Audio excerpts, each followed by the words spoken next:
Hi everyone, this is a recording of a live stream that I did over in Discord for our IGCSE.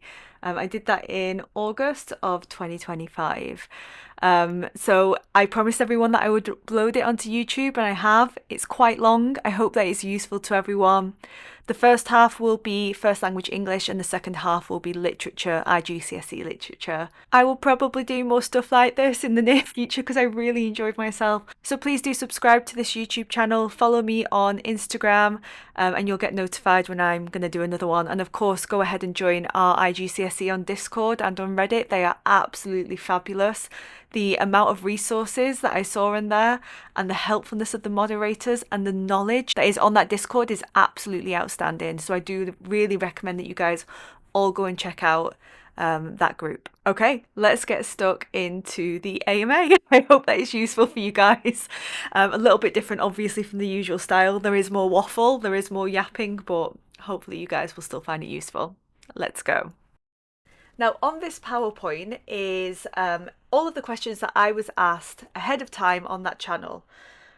If you guys have asked me a question after like 8 a.m. UK time this morning, it obviously won't be on the PowerPoint.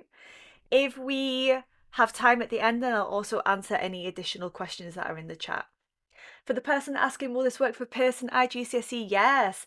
I actually primarily teach Pearson EdXL English Literature for ET1, but I do also teach Cambridge Literature 0475. Yes.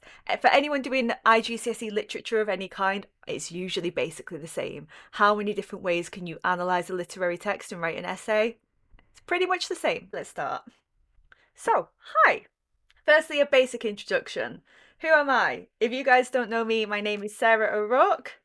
I am British and I am a cat mother to one cat. As someone in the chat already knows, this handsome boy, my son, is called Jigsaw. He's gorgeous, right? Absolutely gorgeous.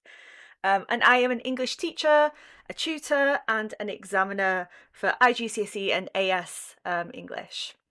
I run the website taughtly.co.uk and the YouTube channel Taughtly, which are all linked there. If you guys are doing first language English, literature, IB English, there's stuff on there that will be useful for you. So a little bit about me. I studied at the University of Manchester and also the University of Leicester, which I don't mention as much because that one was a bit of an unfortunate blip in the academic CV. There's a backstory, but it's not a backstory that I want to publish online, so I won't explain. But anyway, I got my degree in English language and literature. Then I went on to get my PGC, which is a teaching qualification in secondary English, and then I got my master's in education, where I actually specialised in why are Chinese students at international schools suffering from so much test anxiety? That was my special research project. So I actually started teaching, of course, in the UK. And then after a few years, I decided, you know what? Time to move on. Let's go. So I applied for a job to teach overseas in China. And if you guys are familiar with the Dulwich schools, then that's where I was working. So I spent my first 4 years at Dulwich Suzhou in China, mainland China, right near Shanghai. Um, and when I was put there, honestly, it was a bit of a strange experience. They shoved me on first language English because they were like, you've been doing English language in the UK, it's the same thing, you'll be fine. Off you go. And it was only me teaching it. And I was not fine, and it was not the same, and it was a weird exam, and I had no one to turn to, right? You've got to remember, this is in 2017, it was. I didn't exist. IGCSE Success didn't exist. Mrs. Duckworth's Classroom didn't exist. Any resource that you guys are probably using now for first language English did not exist. It was a hard time. So I had to figure out by myself, what on earth does Cambridge want from these students? Because it was not the same as GCSE language at all. So I spent a lot of time picking through examiner reports, looking at past papers, doing the past papers myself, looking at as many student examples, and then applying to be an examiner. And that was all in the effort of, I don't know what's going on, right? I'll level with you. That's honestly the truth. And then I found I am quite good at spotting patterns, and I do take my job really seriously. I was kind of obsessed with getting to know first language English. After a certain amount of time, I found I think I know more than most people about first language English. And I don't know how it happened, but it happened. So anyway, COVID happened, and I decided, oh, I'll upload a couple of revision videos for my class on YouTube just to help them out during COVID. And those videos got 40,000 views. And then I was like, oh, other people want this. Other students are watching this. And I got nice comments. So I was like, fine, let's do a few more videos and see what happens. And honestly, like my YouTube subscribers I was never supposed to get any. I really thought it was just going to be my own students. So it's been a really happy, pleasant, and unexpected surprise that this is now my job.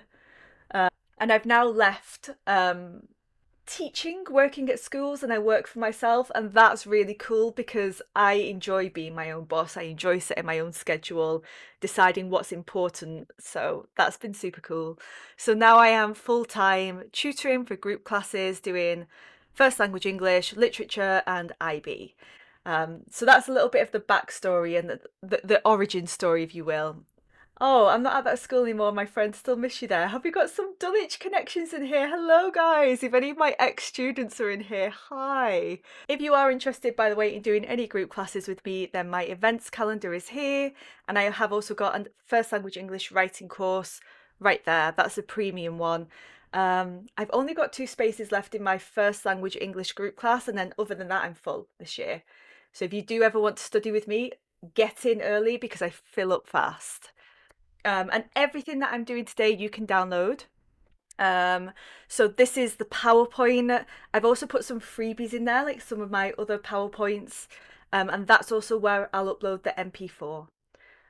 So if you guys want to download anything, right here. So I'm going to start off just with like the most common question that Discord has been asking me. Remarking exams, right? I'm just going to put this at the start. Loads of you guys are asking me, should I get my exams remarked?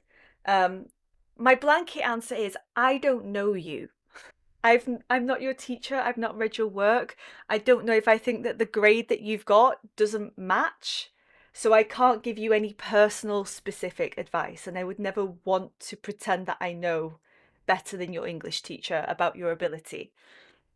However, if you are close to the grade boundary, I always think, why not?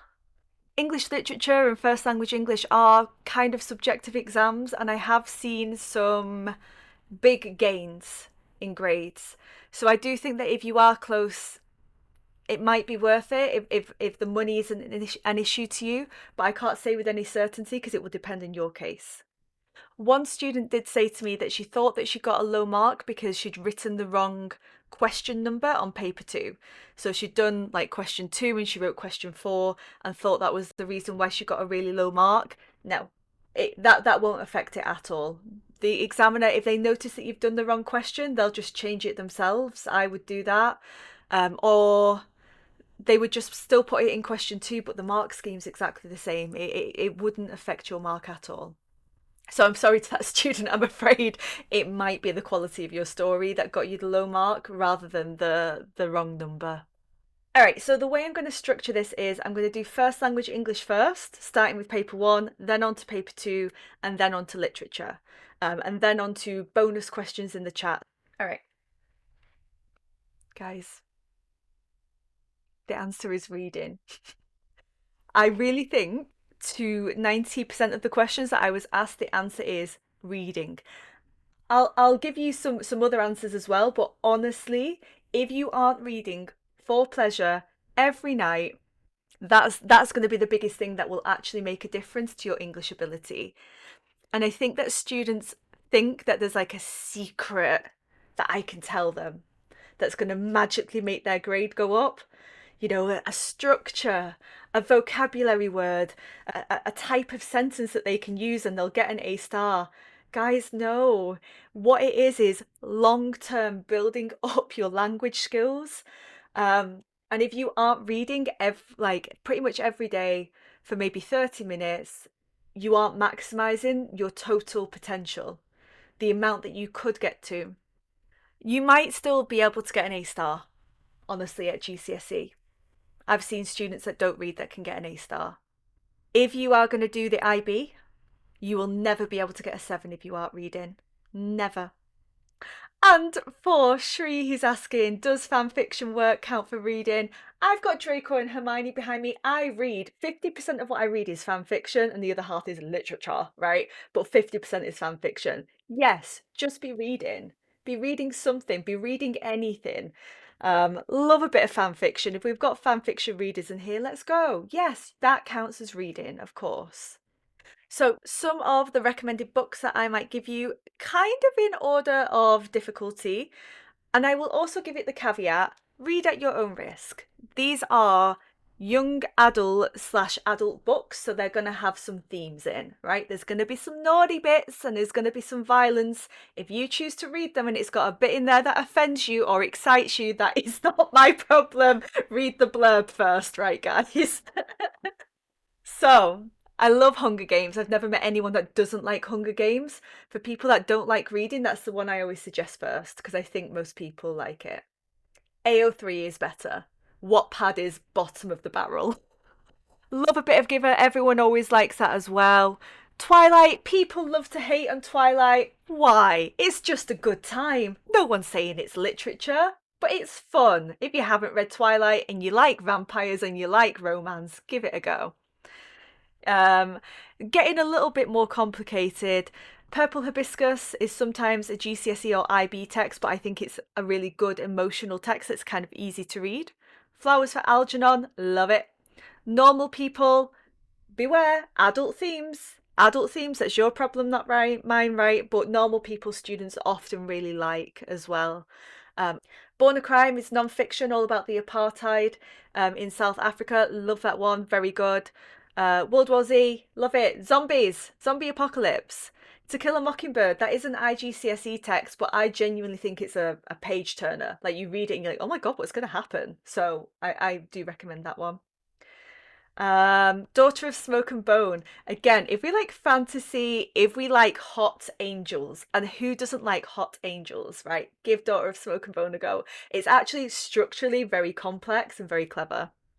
And Never Let Me Go. Often IB text too. It's beautiful. Reading online is fine. I personally like to read on my Kindle. There are some studies that show that reading on paper is a little bit better for you, just in terms of being able to flick back and flick forward. But I think Kindle has got an advantage of having that dictionary tool in, which is super cool, and also a translation tool. But guys, this is how you build up your reading skills. The questions that are like, how do I build up my vocabulary? You read. You don't just learn a list of 30 words. You read a book and you pick them up naturally in context so you actually know how they're used. How do I write interesting stories? You read so you know what interesting stories look like. How do I figure out the implicit meaning? You read because as you're reading, you're like, oh my god, is she evil? Oh my god, is she going to betray him? Oh my god, does he fancy her? Are they going to get together? And you're trying to figure out what's going to happen. Implicit meaning. Reading, guys, you need to read. You can't hack it. You have to read. All right. That's my rant done. I am going to re-give this rant just to warn you. You need to read. Reading could absolutely be the way to get an A star, Evil Moonlight. And actually, I remember one time when I was in Suzhou and doing first language English, and I had to do, the speaking tests? We were at an exam centre, so we got this random girl turn up one day. And she just started giving her speech, and she was Chinese, right? And she sounded completely like American, completely fluent, incredibly clever, incredibly good vocabulary. And after we finished, I was like, oh, have you lived overseas? Have you lived in America? And she was like, no, I've been in Suzhou all my life. I was like, well, how do you sound like that? And how is your vocabulary like that? She said, I read every day. Honestly, she reads. Find what you like. Don't feel like you have to read literature. If you don't like literature and if reading Charles Dickens every night is depressing you, go and read your hot boy angel romance books. Go and read your fan fiction. Go and read your war battles, cutting everyone's throat books, right? Read what you like to read, and then it will be easier to keep it up because you're actually having fun and not just forcing yourself to do it. All right, so starting off with a question from Vortex. She or he said, are there any universities in the UK that look at FLE grades? And if yes, what is the minimal requirement for most universities? Yes, all UK universities will look at your math and English GCSE, and the current minimum is at least a B in maths and English. So you have to get a B. I also heard that if you get a C or above for UK universities, then you don't have to do IELTS. That's what I heard. I think you do still have to do IELTS for like your visa requirements, but I don't think that they make you do it as part of your university applications. So I would be aiming for at least a B. Does newspaper report require subheadings? No, not necessary. For a journal entry, can we include a brief introduction and conclusion? Yes, you can. Simple, right? And for paper one, can we use the Peel method? That's point, evidence, explain, link to structure our answers. These are all questions from Hashi. I would say better not to. Because if you think about Peel, so you're going to go point, evidence, then one explanation, but there are 3 marks available. No, so you're never going to be able to get 3 marks by doing that. So I say go quotation and then 3 implicit meanings. So that would look like this. The phrase, an enormous shadow, suggests Natalia's amazement at the size of the elephant. The shadow suggests that she doesn't yet understand what she's seen and could show the mysteriousness of her situation. This builds tension by waiting to reveal that the shadow is actually an elephant. So here we're going quote, 3 or 4 things that it suggests. You can see that Peel wouldn't really work. Just to come back to Hashi's question about the subheadings, the introduction, the conclusion, there are no must-have requirements for first language English writing text types. There's no, you must do this for report writing, you must do this for letter writing, and like a list that Cambridge checks. The most common questions that I get on YouTube after exam day are things like, I wrote my letter and I forgot to give an address. Am I going to fail? I wrote a report and I didn't give subheadings. Am I going to fail? No. There's nothing that it's like, if you don't do that, it's an automatic fail. Nothing. It's more about the overall quality of your language. Overall, do you sound like a report? Overall, do you sound like a letter? It's not like, oh, if you give an address, you sound more like a letter. To be honest, I kind of think, why have you wasted your time writing out that fake address? So there's no must-have requirement. So guys, chill out, relax. There's no secret list. What there is though for that question 3 is this general recommended structure, which I'll go over in a bit more depth later. But basically, for most of the text types, you want to do a very short intro and a very short conclusion, 1 to 3 sentences for each, and then a paragraph each for bullet point 1, 2, and 3, which should be roughly equal in length. For something like a report and interview, the introduction and conclusion are optional. But this is generally like the only thing that I say you must do for question 3. Everything else is nice to do. Next question. For first language English, are there any tools that you recommend to use that enhance your writing or have reading comprehension for practice? Yeah. So some of the tools that I like are Common Lit. It's an American website, but good for English practice. It lets you sort the different text extracts by reading ability, grade level. Just keep in mind that American grades and UK grades are slightly different. So if you are in grade 11 in the UK, you'll be 15 to 16. But grade 11 for the US will be above, so you'll be 16 to 17. So keep that in mind. And it's also really nice because it's got comprehension questions with suggested answers on there, and it's got lots of the literature text on as well as like suggested extracts that link to your literature text or extra reading. So I really like Common Lit. Newsella, I like this too. So Newsella is more for non-fiction reading, and it lets you actually change the reading level of the article. So you can slide it along and say it's too difficult for you, make it slightly easier or slightly harder.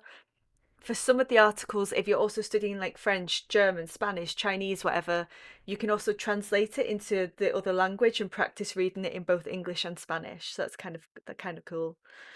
I do believe with both of these, they're freemium. So like to a certain extent they're free, but some of like the higher level features you'll have to pay for. I use both of them on the free version and they're good. Um, some of your schools, like Ahmed is saying his school have them. So if your school is paying for a subscription, you might already have access to these. And I don't want to toot my own horn, but I do think that my first language English course is good. That's the completely free one. It goes over paper one and paper two. People keep telling me that I should put it behind a paywall and charge for it. I'm never going to do that. Because yeah, I believe in free education up to a certain extent. Obviously, I've got to make a salary, right? But this is my way of still trying to be principled. So I do think that my course is good, and if you've not done it, then I would recommend it. And then Coda also asked the best way to study the English papers. So this is what I think you should be doing to revise for first language English. I do think you should be doing past papers, but crucially, self-marking. The self-marking will help you to kind of understand Cambridge's psychological makeup.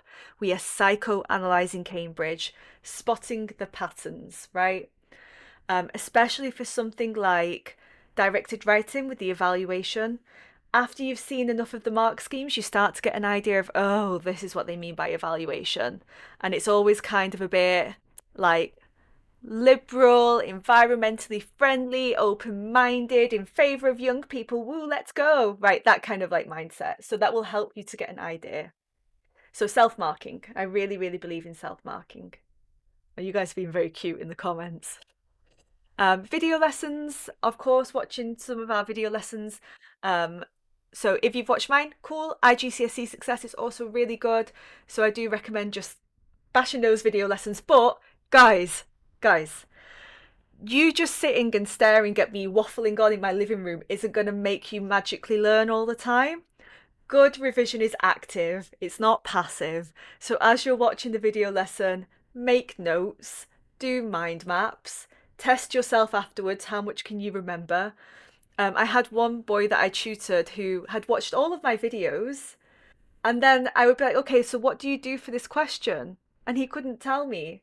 And I was like, watch this video. He was like, no, I've already watched it. I was like, yeah, but you can't remember it. So maybe watch it again and make some notes. So guys, yeah, don't just watch, you also have to make notes to make it go into your brain. Read, read, read. Not gonna like hearing me say that. For those of you in the chat who were like, I don't like to read, what about a short story? You know, short stories are good too because you guys will have to write short stories. I recommend Ted Chiang. I put him on the list somewhere there. I also recommend him to lovely Brian in the chat. Short stories by Ted Chiang, fantasy and sci-fi. So yeah, you could try out short stories if you struggle with reading. Practice writing the 6 text types. So actually, yeah, you can like slam videos, you can learn vocabulary lists, but actually just sitting down and making sure that you've practiced writing out a full article, report, speech, interview, letter, and diary at some point is really important. And finally, always handwrite your practices. I know lots of you guys love to type, maybe even iPad stylus. I do recommend your exam is handwritten, so all of your practices should be handwritten. This is for a few different reasons. You need to know your timing. You need to know if your timing is going to be wrong because you can type much faster than you can actually write. You need to make your handwriting beautiful, right? Shri, handwriting needs to be good. But you also do need to build up your hand strength. It's a muscle. If you're at one of those schools where most of your work is typed up, probably you don't actually have a lot of strength in your hand, a lot of writing stamina. One of my old workmates who I love, he came up with this absolutely hilarious method of building up hand strength, which was he would make his students get a pen and then attach something heavy to it, like a big rubber, like sellotape it together, and then write with it like that. So it was like a weight, maybe making their hand really strong. So yeah, do make sure that you're building up your hand strength. Yeah, okay, I think some of you guys have got something to say about that, right? And let me just make sure I've answered all of Koda's question. Best way for directed writing and descriptive. So Koda also asked about sentence structures. I think I put something on there. Yeah, okay. So loads of you guys asked about sentence structures. So I'm going to teach you some of my favorite sentence structures. You can use these in directed writing, descriptive writing, narrative writing, question 3, even in a literary essay, right? So these are really nice sentence structures. They're very reusable. But yeah, let's get on to the sentence types. So Pete sentences, they're called Pete sentences because they come from an educator called Alan Pete. If you're wondering why on earth they called Pete sentences. So the first one is if, then. So you're going to go 3 ifs, which is 3 dependent clauses, followed by a then, which is your independent clause. So it's a very complex sentence type. If the mist could weave a thicker cloak, comma. If the shadows could linger a bit longer, comma. If the ancient stones could echo more hauntingly, comma. Then perhaps the ancient craggy castle would remain unhidden. If this, then, right? Don't forget your commas. You can also do if then, or even if then, right? So you can play around with it a bit. Some others, this is a quick and easy way of getting a semicolon in. Some like this, others like this. Some love English, others love math. But don't forget, semicolon. So you can also do this for literature. For example, you could say something like, some believe that Macbeth is to blame for King Duncan's death. Others would argue it is the witch's fault, right? So you could totally reuse this in any sort of literary essay too. The more. So, like, the more you study English, the more fun you have. The more you read books, the better at English you'll be. The more. Yes, the PowerPoint is definitely going to be sent out, by the way. Imagine 3, colon. So you're going to go imagine 3 things and then colon and then the thing that you are describing.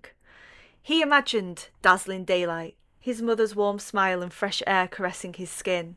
These were his last thoughts before the vampire lowered his fangs into his neck. Daylight, mother's smile, fresh air, 3, colon, and then fangs into her neck. What is that? I miss her so much. I miss her so much. What are you guys talking about? Is that me? Am I her? The next one is emotion comma. One of the things I often tell my students to watch out for is in descriptive and narrative writing, they often begin their sentences with the same word. And usually that word is the, now, right? And that becomes really repetitive. The moon rose in the sky, a small mouse scurried past, smoke blew across my eyes, right? So there I'm just going now, and it gets really repetitive. A quick and easy way to do that, to fix that issue, is to go emotion comma. And that could be adverb comma or adjective comma. Sinisterly, the crack of the knocker against the decrepit oak door echoes through the eerie silence. Angry and agitated. She scowled at me. Right? So adverb comma or adjective comma or even adjective and adjective comma. Statement colon tell me why. Again, this is getting a colon in, so it's very good. So tell me a statement and tell me why. Explain. The night trembled with dread. The blood-red moon rose in the sky, suffusing the heavens with a chilling scarlet glow. Why is the night trembling with dread? Because the blood-red moon is rising in the sky. Why is the moon red? What does that symbolise? And then the last one, I love it because we're going list of 3 dash rhetorical question. So not only is it a complex sentence, not only are you getting in 2 punctuation marks, but you're also getting in 2 language devices too. Let's go. Isolated, eerie shadows dancing on gnarled trees, my heart pounding in terror. How could I endure the haunting solitude of the ominous woods? Or confused, upset, demoralised, dash. How could I improve my English grade? So these are quite useful for descriptive, narrative, directed writing, and even some of them work quite well in literary essays. They will be on the PowerPoint. I've also got, if you want to buy a teacher book, Sentence Models for Creative Writing. This is really good. Christopher Yule's. I like this. I use this one with my tutees a lot. So yeah, if you guys want some more sentence structures, I recommend that book a lot. It's on Amazon. Not that we are repping Amazon, but that's just kind of the easiest way to buy it, to be honest. All right, next question. In the reading exercise, the questions where they ask for give examples from the text to support your answer, how exactly do we give them? Do we copy from the text? Yes, if that's for question 2D, and you give them from the text by just quoting with speech marks, or you paraphrase it into your own words. Use synonyms as much as possible. Please go in depth at answering the implicit meaning questions from the reading exercise. Okay, I will. So now we're going to do question 2D. It's going to be whistle stop. I've got a very good video on YouTube for it already, guys, that will go into it in far more depth. And what's going to really improve your understanding of implicit meaning? Reading. Reading center of gravity. How much reading are you doing? So, question 2D. Implicit meanings are important because they count as the effect, right? You understanding the implicit meaning is you figuring out the effect. To get a high mark for question 2D, you need to have at least 6 quotations, explain the meaning of at least 5 of those quotations, so the explicit meaning, and explain the implicit effect of at least 5 of them, and your effects will be quite imaginative. If your effects are like clear, like, red means danger, yes, I know, then it might be here. So getting 655 isn't an automatic guarantee to being in the top band, but it's a good place to start. Hello, this is recorded, by the way. My recommended structure for question 2D is OMQCE. So you're going to go overall effect sentence. Overall, what is the general effect of this paragraph as a whole? You're going to give your quotation. Do make sure that your quotation is a strong image. It's juicy, like an orange. We can squeeze loads of stuff out of it. Loads of interesting words in there, definitely creating a picture in your mind.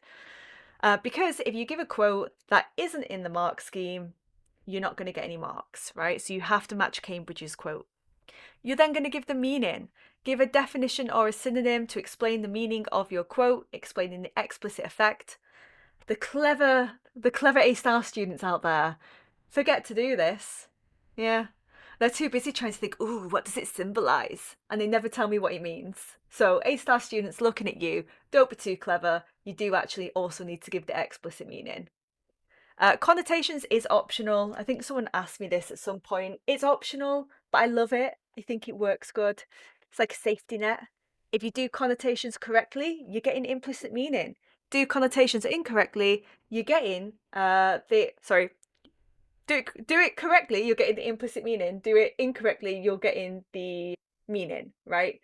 So you're either going to do it wrong and explain what the word means, or you're going to do it right and say the effect. So it's kind of win-win. And then you're going to say the effect. What does this quotation suggest? How is the writer trying to make the reader feel, and why? And of course, you'll repeat that 3 times, right? Because you have to give 3 images. That might look something like this. I'm not going to read it all out to you. It is on my very good YouTube video. Just search Tautly Writer's Effect. It'll come up. And some sentence starters. You guys only get marked for quote, meaning, effect. Some of you freak out and are like, but I need to be more clever about my essay. I need to have my techniques. I need to really impress with my vocabulary. No, you don't. No, you don't. You don't. It's not how you marked. Guys, look at the mark scheme. Where is it talking about your writing style?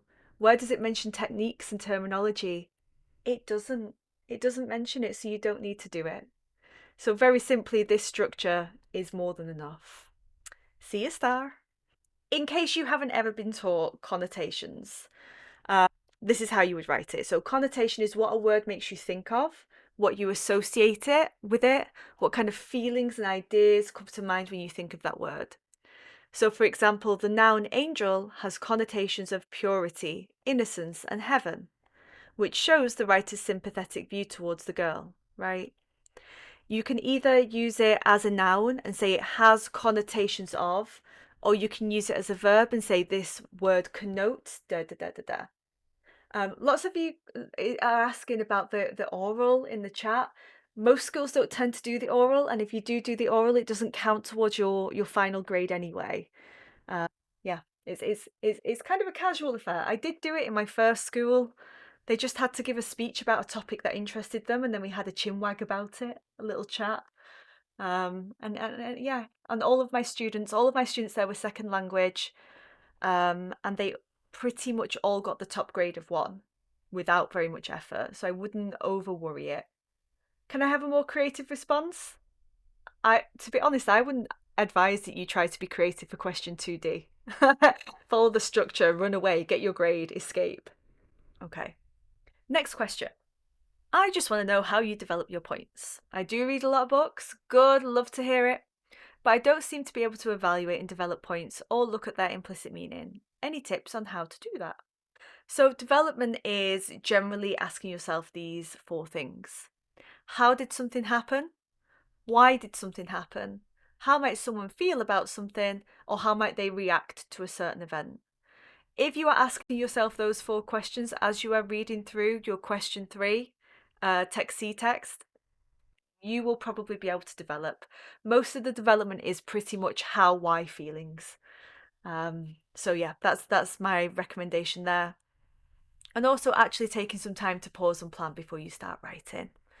Because sometimes if you haven't read the text in enough detail, then you are not going to have anything else to say because you barely have understood what you've read. So pause, plan, ask yourself how, why, feelings, reactions.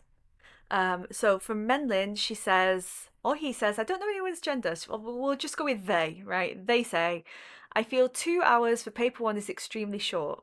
I had a test paper 1 yesterday and I felt I was going at a fast and smooth pace, and the invigilator indicated there being 5 minutes remaining, and I had just started question 3. Any tips on time management and how much time I should spend on each question? Thanks.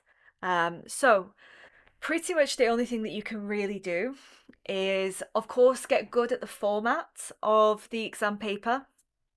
So things like that structure that I just said for question 2D, we're not overthinking it, we're not overworking it, we're not trying to be clever, and we're not trying to be creative because you don't need to be, right? So you're trying to maximize your time and know the exam structure. And doing some timed handwritten exam practices. How many timed practices did you do before that exam? How much handwriting practice are you doing? How often are you writing for 2 hours straight? All of these things are going to slow you down because you're just not used to it. You're not used to it at all. So you need to build up that familiarity, build up your hand strength. So that's really important too. Also, know which questions are important and need a bit more time and which aren't. Those short answer questions, questions 1A to E and 2A to C, they're pretty much single word answers often, or short phrases. Don't be writing out full sentences when you don't need to. Save your word count for later on. My recommended timings. So this is rough, right? Some of you might know I always do badly at summary writing and I'm quite good at question 2D, so you might change it around a little bit. But this is my general recommendation. So for the short answer questions, roughly around 15-ish minutes. Some people can do that in 10. Summary writing, about 20 minutes, and you should write less than a page for that. Question 2A to C, which is your other load of short answer questions, 15 minutes, and that's purely because there's not a lot of writing to do, but it's the first time you'll have read text C, so you will need to spend a bit longer on it. Question 2D, about 25 minutes, and you should aim to write just under 2 pages for it. Question 3, about 35 minutes, and you should spend you should write about 2 to 3 pages for that as well. For directed writing and composition, of course, that's an hour each, generally aiming to write 2 to 4 pages for each of those. Some of you are like saying, oh, your teachers explain things very differently to me. I will say I have never experienced as much misinformation with any exam as I have with first language English IGCSE. People just make stuff up.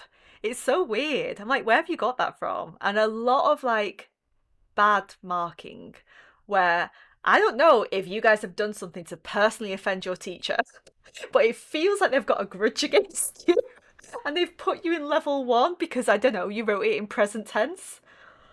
That's not how it works. So I will say, like, I do feel a little bit sorry for some of you because I think some of you are getting crazy advice and unfair marking.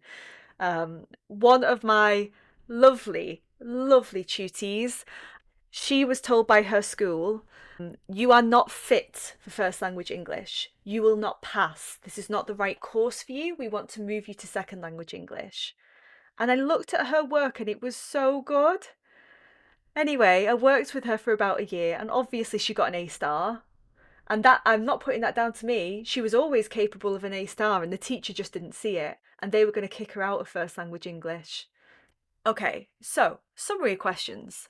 How can I improve the variety of my sentence structures? All the sentences I write sound the same. Summary related, how can I infer points that are not explicitly stated in the text? This is from Wen Xuan. So let's start off with sentence structures. So just be aware of the sentence structures that you have. For summary writing, to be honest, I don't recommend the Pete sentences because they're designed to make you develop and beautify. And for summary writing, you don't want to be overly long. So I think just having a mixture of these four sentence types will really help. So obviously you will have a simple sentence. A simple sentence is a sentence that's got just one clause, one independent clause with one subject and one verb. So dolphins are an endangered species. Dolphins are our subject, are is our main verb. Simple sentence. And nothing wrong, by the way, with having a simple sentence. Don't make every single sentence compound and complex. That becomes like too much. It's overwhelming. It's unnecessary. Good writing is being clear, is being understood. It's not being long and complicated. Compound sentences. Compound sentences combine two independent sentences, independent clauses, sorry, with a coordinating conjunction. Those are your fanboys. For, and, nor, but, or, yet, so, right? So here we've got two independent clauses which have I've got a fancy camera, guys. It just zoomed in on me. Hang on. Let me make it not creepily be up in my face. What was I saying? Yeah, you've got two independent clauses, so each of them will have their own subject and own verb. Dolphins are an endangered species, and this actually isn't. Hang on, I need to fix this. Let me fix my grammar error there because that's not actually right. And there we go. Now I fixed it. I didn't have a subject in there.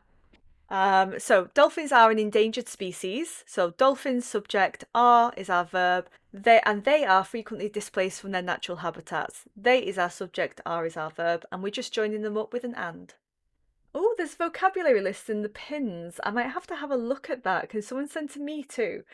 I don't really like vocabulary lists, but it's nice to have something to make students leave me alone when they nag for vocabulary lists. So yeah, please send to me. The next one is complex. So complex sentence is an independent clause with a dependent clause. So a dependent clause doesn't make sense by itself. Here, the dependent clause is the first one. We're beginning with this conjunction right here, since. So because we're starting off with since, we know that we need to have a second part to the sentence. It doesn't make sense by itself. Since dolphins are displaced from their natural habitats, if I stop there, you'd be like, what? Carry on, lady. That's because it's not finished. It's not independent. Since they're displaced from their natural habitats, this increases the risk of them becoming extinct. So you want to have a mixture of those three sentence types. Don't be afraid of a simple sentence. And you can also begin with an adverb or with a transition word, like sadly, or furthermore, or moreover as well. So that can also work. So yeah, just a mixture of those four. But honestly, your sentence structures aren't not what the examiner's looking for. You know, summary writing is direly boring to mark. Direly boring. Oh my god, it's so boring. And I'm just looking to see if you've got the answers and if you've copied a lot. That's all I'm really looking at. Can I understand what you're talking about? I'm not overly analysing your sentence structures, quite frankly. So, the student, when Xuan also asked, how can I infer points that are not explicitly stated? Read carefully, highlight where you think that you found the answers, or underline if you're at one of the horrible schools that doesn't let you use a highlighter, even though you definitely are allowed to use highlighters, by the way. So highlight. You will be looking for 10 to 12 different points, right? 10 to 12 different points. If you have not found 10 points, that means that you've missed some. Read carefully again. link it to the question, am I missing anything here? So just look again. But I would say don't waste your time overly stressing out about the writing marks for summary. Reading is worth so many more. It's way more worth finding those content points. And also writing only worth 5 marks. And I feel like if you write in a relatively clear way where you're not copying and you are trying to use synonyms and you've got some transition words, you can get at least 4 out of 5 quite easily. Ashlyn, I have got book recs. I'll come to it in a sec. Oh, Brian. So, Brian, you gave me this question and I said I was going to think about it. And honestly, I came to this conclusion.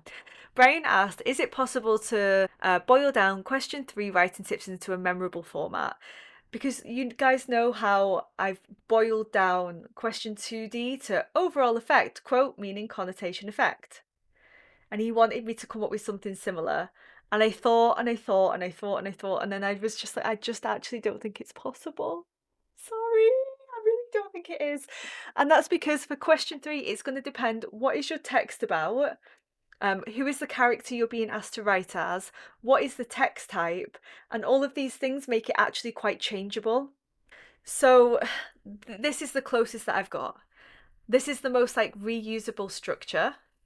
Introduction, conclusion, very short, few sentences, and equal sized paragraphs per bullet point. No introduction needed for interview or report writing, but if you do want to write them, fine. If that's simpler just to remember one format, absolutely fine if you want to do that. Remember that the last bullet point is often more implicit, so it'll say solutions, improvements, and you'll have to find the problems in the text and then figure out, okay, how could I fix that? So that's quite implicit, right? Remember, don't copy from the text. Always paraphrase as much as possible. Individual words are okay, phrases are not okay. Vary your vocab, punctuation, and sentencing. Do check your spelling, punctuation, and grammar. And you're aiming to get content point, details, development.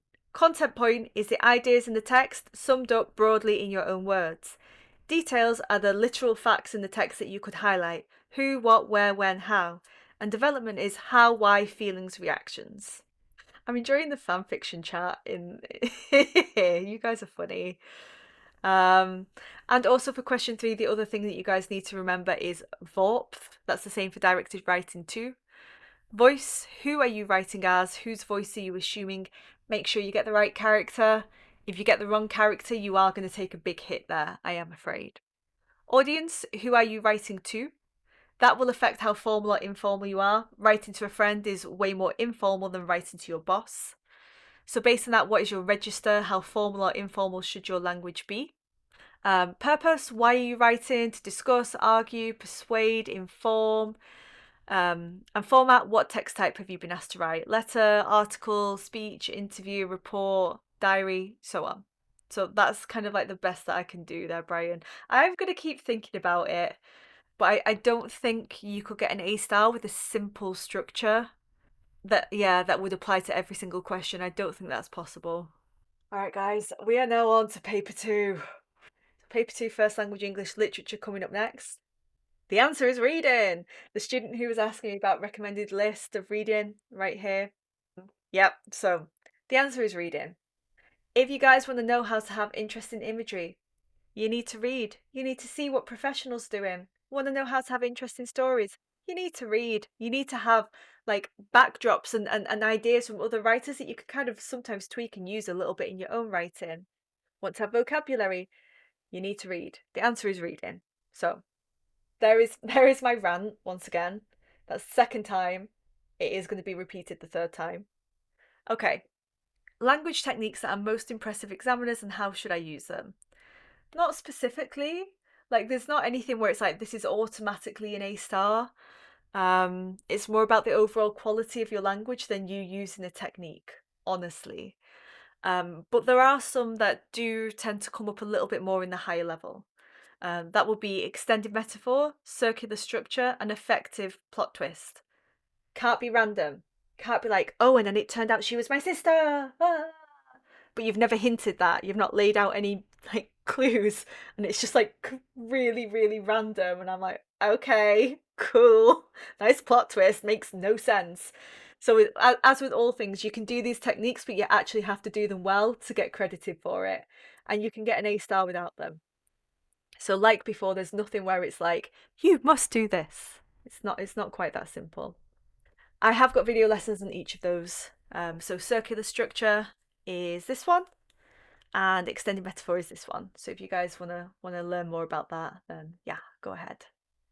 What makes a strong descriptive writing piece at A star level? And what sets the difference between an A star response and a lower level response? Like, what mistakes do they usually make? Oh, some of you guys are talking about Lana Del Rey. So, you guys, before I was talking about reading, also music. Yeah, and trying to listen to like musicians who are good lyricists will help build up vocabulary too. I would always teach Bob Dylan "Blowing in the Wind" to teach imagery to my class. So stuff like music is good. Music is good. It also really helps. This is just side note, but I used to study French and German, and I used to listen to like a lot of German rock bands, and it helped build up my vocabulary in German too. So I do feel like music is super useful. Slideshow will be shared with you. Memorizing stories, I'm gonna get to it. We're coming to it. We're coming for it. Okay, so Hashi, remember, was asking me difference between top band, bottom band, what sets them apart. Okay, so in descriptive writing, especially, this is what I usually see for weaker responses where I start reading and I'm like, oh, this is going to be a bad one.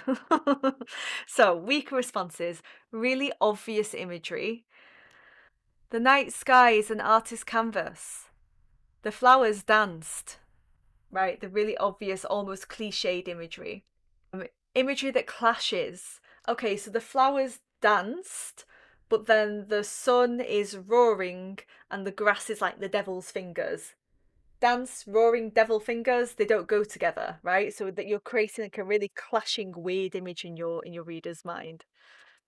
And underdeveloped imagery where it's list-like. So you're just like listing what you can see. You're like, I walk to a castle. There is a moat. In front of me, I see the windows which are curved. I go in through the castle moat and the river roars underneath me. For each of those things, I'm just saying one sentence, one thing about each of those things, so it makes it feel like a list.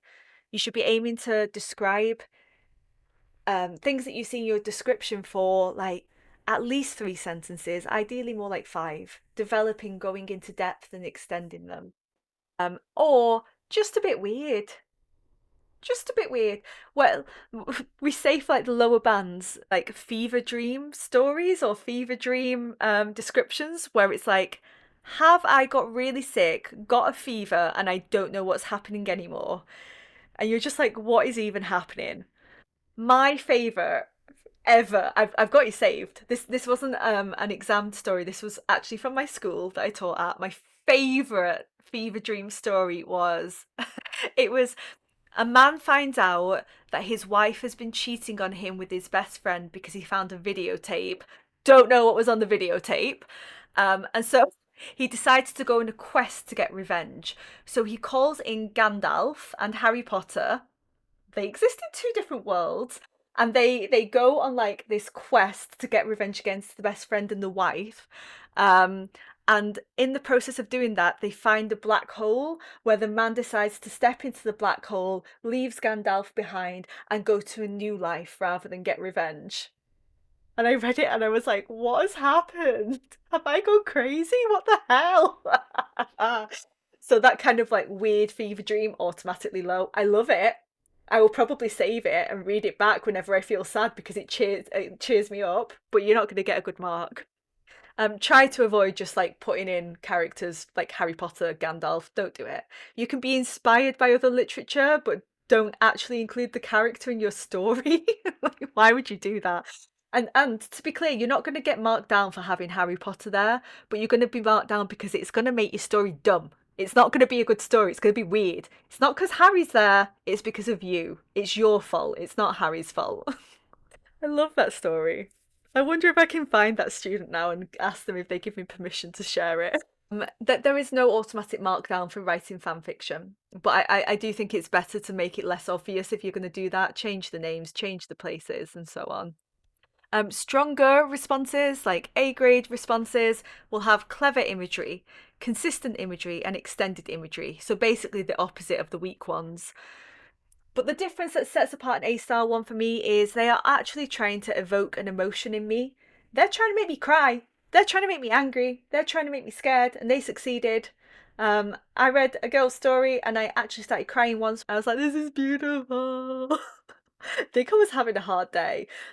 A-star, let's go, kid. You made me feel something, right? So actually, I think, what do I want my reader to think or feel? I've got examples here that are all for descriptions. After the bomb dropped, these are all ones that I wrote, by the way. They are Sarah originals, guys. They are originals.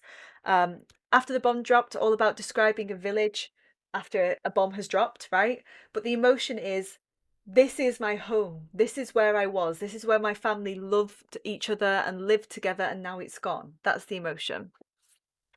Description of New York City, the emotion was contrast between the haves and the have-nots, between the rich and the poor. The emotion was a criticism of capitalism, to be honest. So I tried to do something deep. Literature students, how many times have you thought, the writer didn't mean to do that? You're over-analysing. What are you talking about? I tried to criticise capitalism. That was actually my aim that I had in my mind. And cherry blossom season, that is me describing a park as a child as the cherry blossoms come down, but actually I was remembering it as an adult, as the cherry blossoms come down my grandparents' graves because they're dead now and they took me to the park. So I really tried to think of an emotion. That is A-star stuff. That's A-star stuff. You don't necessarily always need to do that to get the A-star, to be honest. But it's one of the things that always really impresses me. Wow, giga-based anti-capitalist scum. What does giga-based mean? All right, so I'm going to briefly show you guys what this might look for. This comes from like a teacher training that I did on paper 2 that I taught, not that I was part of, right? These are my slides, obviously.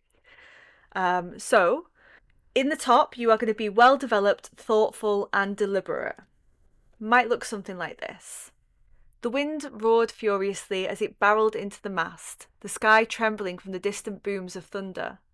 The wooden bars in the exoskeleton of the Spanish galleon creaked and groaned as they strained against the torrent of waves. Waves that, once so tranquil and melodic, seemed no more than diabolical claws raking at a floating beast's underbelly.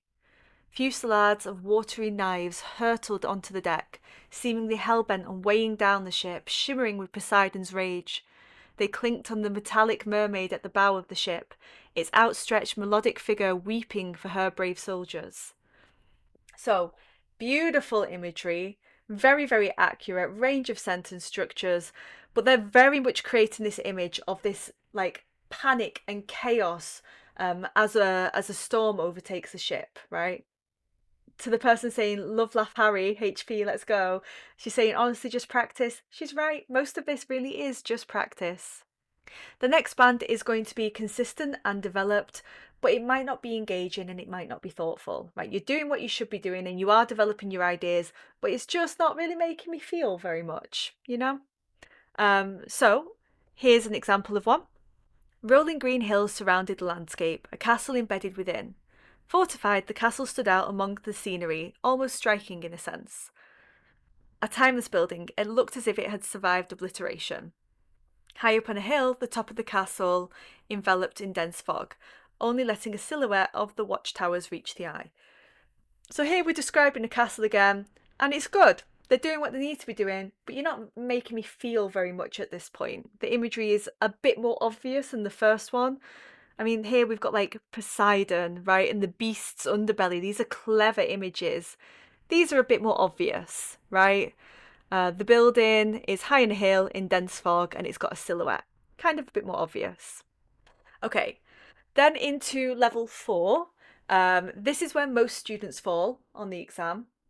So they usually fall somewhere like 10 to 11, right? So top of band 4, bottom of band 5. So they're going to be describing, but it's going to be inconsistent. Your images are clashing, they don't go together, and it might feel list-like and undeveloped at times. It does say in the mark scheme tendency to write in a narrative style. If any of your teachers have hammered you for this, honestly, Cambridge are quite forgiving of it. Really. I think this is applied a little bit too harshly a lot of the time, incorrectly. So notice here it's fine, but it feels a bit list-like. So they say, in the deep dark forest leads a pathway to an abandoned fortress, as if inhaling the deep blue ocean and swimming for a grasp of air. Sentencing error there. The only source of light in this hopeless place is one torch from afar in the massive fortress. Even the moon cannot provide the necessary amount of light needed for one to see through anything. Looking closely enough on one of the tall pillars, you can see a flaming torch lit. Blah, blah, blah, blah, blah. Right, so we're going pathway, ocean, light, moon, pillars. Each sentence has got something different in, so it feels quite list-like. And the last one I'll show you is level 3. So this is very list-like, very underdeveloped, or quite random, incoherent, or very, very, very narrative. Everything feels a bit disconnected. As I walked into the closet room, the first thing my eyes laid onto was the bright neon green, fluffy rug. It looked like it had been made out of a polar bear's fur and dyed neon green and used as a rug. Okay. The brown, crooked old door whistled as it closed behind me. Ah! I screamed as a fat, obese looking brown rat ran past the bent, uneven floor. The cream painted walls were huge, with flaky paint falling off the walls in a fluttering motion. I took a few steps closer and saw an old, broken, rotted brown drawer that was the size of a chair. Green, fluffy neon rug? Door whistled. Ah, I screamed. Obese rat? Meh. Okay, come on. So it is fever dream, disconnected, list-like, incoherent, inconsistent, and a bit confusing.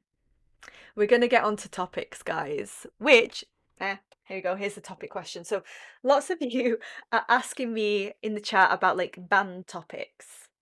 So my question is, are there any topics or techniques in first language that result in immediately cutting off marks? What topics are forbidden in essay writing? And are there any that don't give a favourable impression on the examiner, e.g. death? This is a bit of a myth. You can write about any topic. There is no topic that is automatically going to get you a bad mark. Your writing will get you a bad mark. You are the cause, not the topic. It's your fault. Sorry, guys, a hard truth. There's no topic that's banned. However, there are some that do lead students to write less successful stories sometimes. Doesn't mean always, it just means a lot of the time for your average student.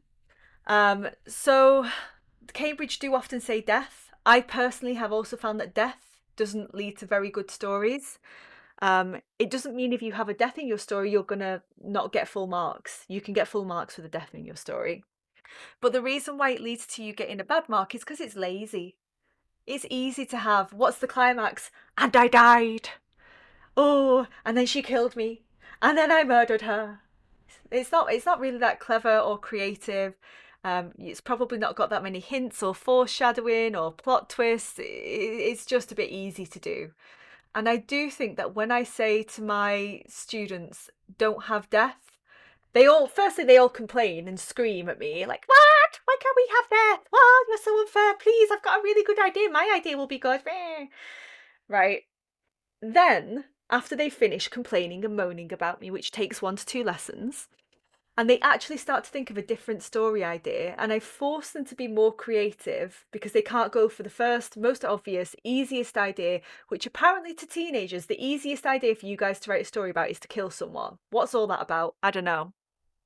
Once they've been pushed beyond that, their story ideas are so much better. I don't think it's death by itself. I think it's the laziness that comes with having death as the climax. I've also heard students say like no supernatural, no fantasy. I've literally, in fact, in the freebies folder that I shared with you guys, I have made a whole unit on narrative writing for fantasy. Yeah, so that shows you that I definitely think that narrative writing for fantasy works. Yeah, duh, we are teenagers, and then lots of skull emojis. Yeah. So yeah, you can check out my fantasy writing unit, which I've given to you guys for free. Yeah, It's fine. I think it is. I think with the supernatural and fantasy, again, if you don't do it well, it can sometimes come off like quite cheesy and quite cringe. I think it is a little bit harder to write a good fantasy story, a little bit, but it doesn't mean that you can't get a good mark. In fact, one that always comes to my mind is a few years ago when I was marking the exam paper that was write a story with the title The Ball. Don't want to be gender stereotypical, right? But I do feel like all of the boys wrote about football match and all of the girls wrote about a ball, a dance, and a prince and a princess. And I was like, guys, come on, beat the gender stereotypes. But that's the reality. That's what they did. Anyway, I got so bored of reading football match, ball, football match, ball, prince, princess, engagement, there, right? So bored of it. Um, and then one student, she had still done a ball, she had still done the prince and the princess, but the princess was a vampire and the prince was a werewolf, and they came from like opposing clans that were warring with each other. That made it so much cooler. And I was like, oh my god, thank God someone thought of an original idea. It didn't matter that it was the supernatural. I was just so pathetically grateful that the story was a bit different from the 200 other stories that I'd read. So, yeah, in that case, the supernatural worked out for that student really well. I think I marked her higher than I would have done otherwise, for sure. And the student asking me about which, one of my example narratives that I've got a video on is called The Mage's Apprentice, which is all about witches. You see my Draco and Hermione. I'm a fantasy girl. I love fantasy. I will defend fantasy until I die, right? Love some fantasy. So no, you can write fantasy stories, but you have to write it well. But doesn't that go for like every single story genre? It only works if you write it well. You could have death in, just do it good. It's just most of you don't do it very good when you do it, to be frank. So, P Scooter is saying for some reason writing tragic or horror stories are easier to write. I do think there is something in tragedy and horror that appeals to the teenager psychological makeup. Is it like the innate emo that comes with being a teenager? Maybe I can't say anything because I was a massive emo when I was a teenager, and I don't know if you can tell from my outfit, but I'm still a bit of an emo. So we love being edgy, yeah. But like, I think you guys just think edgy, kill someone, kill my wife. Oh, so edgy. It's like no, everyone else is writing about killing their wife. You're not that edgy. Yep, you can write sci-fi. You can write any genre. You've just got to write it well. Oh, I will say, I hate romance stories. I hate them. I hate them. Whenever I have to read a romance story, I cringe so much because I don't think many teenagers are very good at writing romance. It's always like insta love. I was walking through the supermarket and this really hot boy with like purple sparkling eyes just happened to notice me, and I was so special and unique that we instantly had a connection. And anyway, I'm not going to explain why we love each other. It's just that we're both really, really hot. And then he kissed me. Vivid descriptions of kissing I don't want to read from my students. Please, oh my god, don't do that. And then we fell in love and we ran away forever. Girl, what's your climax? What are you trying to achieve here? So yeah, I don't really love the love stories. I don't think it is 15 and 16-year-old strongest suit unless you've had a very deep and meaningful romance yourself. You know, I think stay away from it. Yeah, add some drama, not just oh, we instantly fell in love and everything's perfect. Wenchuan and also Gajira asked a really similar question, which comes up to what you guys are asking. So lots of you are asking, can I memorize a story? Oh, God, okay. So in one of my videos, and I regret ever saying this because I think it's just overcomplicated the issue, you apply the mark scheme to the story that you've got. It's not your job to judge whether or not it fits the prompt because that's just going to lead to like crazy marking. It's your job to judge, is it a good story? Does it have a clear plot structure? Does it have good characterization, good setting? Does it really have excellent vocabulary and good accuracy? Just kind of ignore the students that go off and write random stories because, to be honest, most of the time the students that go off and write random stories are going to penalize themselves anyway because their random stories are usually rubbish. They're usually really bad. Like the students that don't answer the prompt, you're not getting a low mark necessarily because you didn't answer the prompt. You're getting a low mark because your story's crazy. But I think Cambridge have started to get a bit more strict on this now because of things like people getting ChatGPT to write a story for them that they then memorize. And then what's the point in the test? Yeah. So I don't recommend that as a tactic. I do recommend writing a lot of stories, and maybe one of those might kind of fit the prompt and you can tweak it and reuse it and make it match the prompt and use elements from it and add new elements in. So I do recommend that you have a bank of stories that you've written. I don't recommend that you go away and write one perfect one and be like, this is the story and I'm going to try and memorize it. Even like, I know we're talking about like getting a high exam grade here, guys. But there is a point to doing first language English which goes beyond getting a good grade. The point of getting a GCSE in English is that you are building your language skills. You are learning how to communicate. You are being more creative. You're getting a good understanding of the world. You're writing accurately. And so you're kind of cheating yourself of that experience if you just try to cheat as much as possible. And sure, you might get an A star, but then what about in your work when you have to email someone and you can't send a coherent email or you can't give a good presentation? So, yeah, I don't know. But maybe that's me being very teachery right now, but I do really think it's not a good idea at all. And I do agree with Maeve that ChatGPT is terrible for anything English studying. ChatGPT stories are rubbish. For those of you that are using them, they're rubbish. They're terrible. What are you doing? And it doesn't mark your work very accurately. It doesn't give very good advice. So yeah. So what I do recommend, however, is not memorizing a story, but perhaps coming up with an interesting character or setting that you can reuse. And then any story that you write will always be set in this place and always have this person as your main character. And that will force you to be more creative because you'll see the prompt and you'll be like, okay, but how would Maeve behave here? Okay, but how would this change if it was set in Beijing, if it was set in Shanghai, if it was set in Kuala Lumpur, if it was set in New Delhi? It will make you be more creative. So for example, let me show this. So this is one that I've got in my writing course. Um, every single story I have is going to have Penny or Penelope as my main character, and I'm really going to think and develop my character of Penny. So Penny is going to be cyberpunk with pastel blue hair, dramatic fake eyelashes so long that they rest on her cheek like moths. Some nice simile there that I can prepare. Her face is angular, her skin is pale as porcelain, but her eyes always look glazed over like she's in another world. Yes, the session will be on YouTube. Her actions. How does she act day to day? She rarely leaves her apartment or even stands up out of her computer chair. She walks around the city sometimes to grab groceries, but she keeps her eyes fixed to the ground, walks briskly. She always is walking like someone's following her.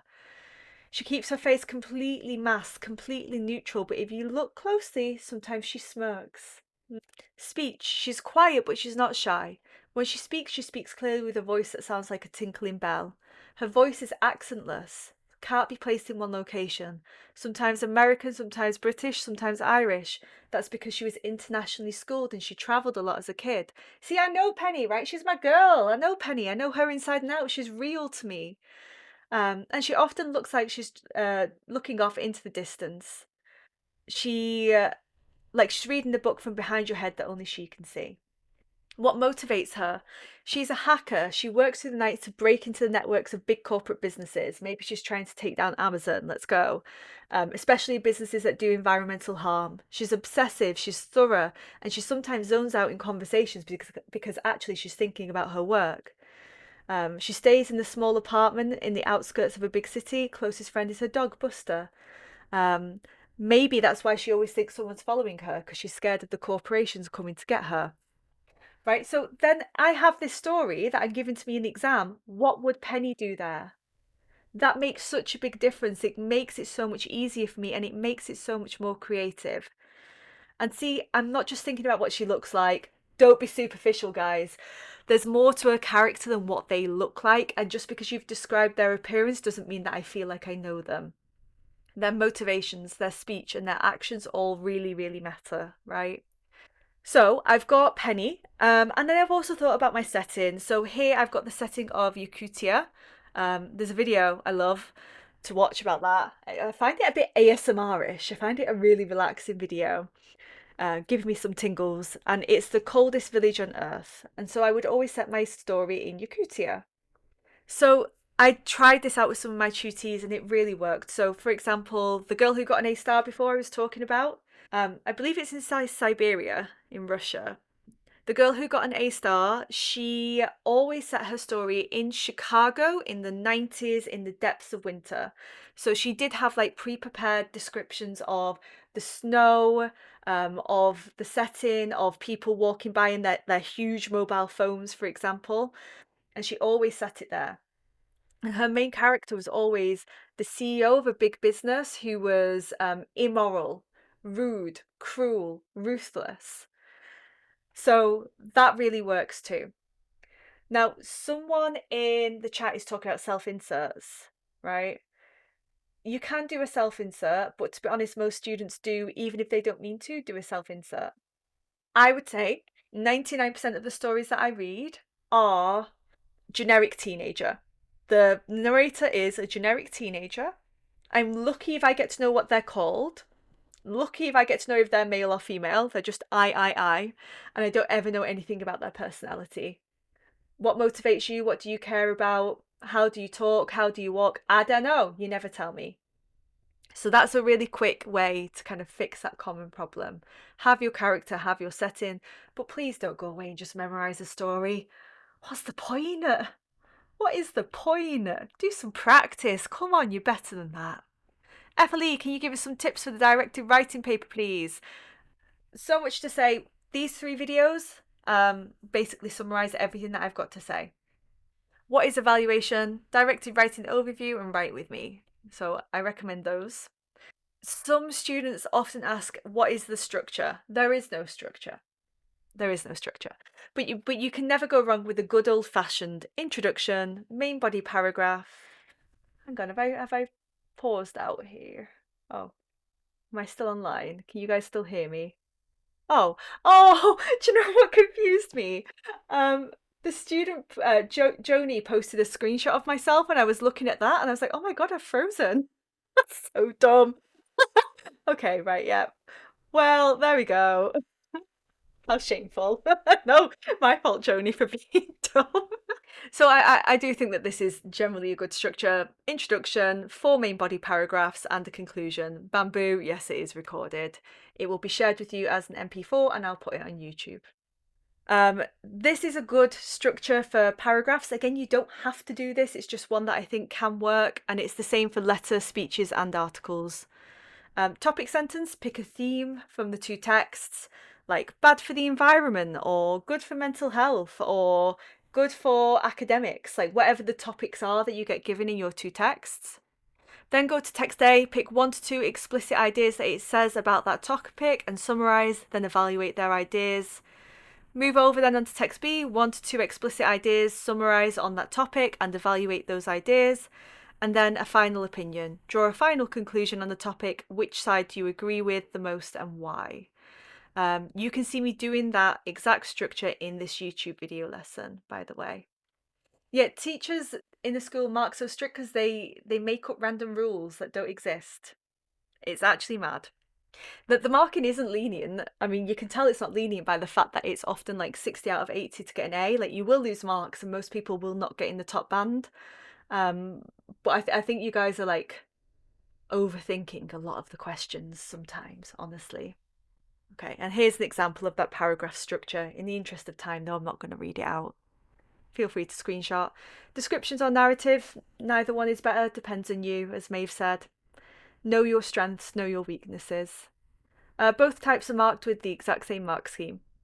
I would say aim to have 2 to 3 explicit points per paragraph and have as much evaluation as possible. Watch my evaluation video.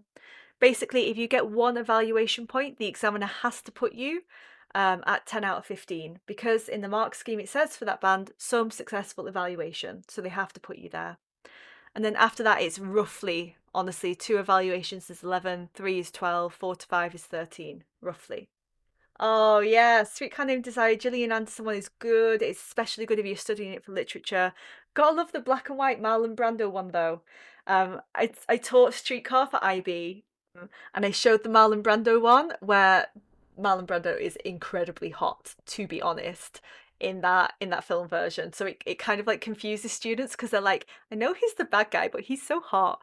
And I was watching it and I was sat next to one of my students who was like a big basketball guy with big muscles, like 6'2". And he comes to sit right next to me because, of course, what else would he do? And I'm there drinking my cup of tea. And then every time Hot Marlon Brando comes to the screen, the big boy leans over to me and goes, "He's pretty hot, huh? Wow, look at his muscles. Damn, look at him." It's just like, what do you mean? Just like non-stop commentary in my ear from this like huge muscly year 13 boy about how hot Marlon Brando was. Made me laugh so much. All right, guys, so that brings us very neatly then onto English literature. So let me have a good drink before we get going with this one. Yeah, literature, let's go. Okay. Third and final time, the answer is reading. Just gotta read. Just gotta read. Reminder of my reading list. Reading helps with your literature because it builds up your comprehension, your knowledge of how a text works, your knowledge of symbolism, your knowledge of characterization. You're figuring out what's going on here, right? Implicit meanings. My pleasure. I know some of you guys aren't doing literature, so thanks so much if you joined and you're now off. Have a good night's sleep for the first language people that are disappearing. Thank you so much, guys. Thank you. Okay, so I'm going to start off with A. Vykov's question, who said, my school doesn't provide classes for English literature, so I have a question. Where do I start and how do I start practicing doing the paper? So if any of you guys are self-studying and you're entering yourself, this is what I recommend. You need to really familiarize yourself with the syllabus documents. You need to be your own teacher. So you can find that for 0475 right here. Specifically read the exam specification. I'm assuming, Avikov, since you just started your 2027, do notice that it changes, right? 2026 is different to 2027, so make sure you're reading the right syllabus. And I do also really recommend reading the examiner report. They tell you what to do and what not to do. It's where I get my tips from. I read the examiner reports. It's very simple. So start there. You do also need to decide your pathway. I would personally recommend doing paper one and then paper three and paper four. So paper one is compulsory. Everyone has to do that. That's poetry and prose, poetry in your novel. I would say if you can avoid paper two, that forces you to do two dramas, which can be hard to self-study. Instead, do paper three, which is one drama plus unseen poetry. So that's what I always recommend for self-studying students. Paper one with paper three and paper four. If you need to decide your texts, these are the texts that I would recommend. So I would recommend Songs of Ourselves Volume 1 Poetry. And then as a novel, to be honest, you've got three really good ones there. You only need to pick one. I would personally recommend Things Fall Apart or To Kill a Mockingbird or Pride and Prejudice. If you want to know my ultimate pick, To Kill a Mockingbird. Paper two, there's lots of drama. To be honest, some of them are a bit obscure. Antony and Cleopatra is good, but students find it hard. I would say go with Midsummer Night's Dream. Maeve is saying she went with the most common ones. Yeah, that's what I think you should do. So pick the most commonly studied text because you will have more self-study resources. Even if you really love one of the other books, you're not going to be able to teach it to yourself very well because you're not a literature graduate. You don't know where to start. So pick the one where we've actually got, good resources, lit charts and so on it. So we're talking about Whale Rider there. Yeah, EdXL, love the Whale Rider. Let's go. Have I taught you? I always taught the Whale Rider. Are you one of my ex-students? Poetry Prof for poetry, great. Yes, definitely. Don't use ChatGPT to analyze your poems. If it's like a more obscure, strange poem that there's not a lot of stuff on the internet for, it's going to tell you a load of nonsense. I really love Things Fall Apart. But in my experience, I think students tend to prefer Mockingbird for whatever reason. But I personally, Things Fall Apart is one of my all-time favourites.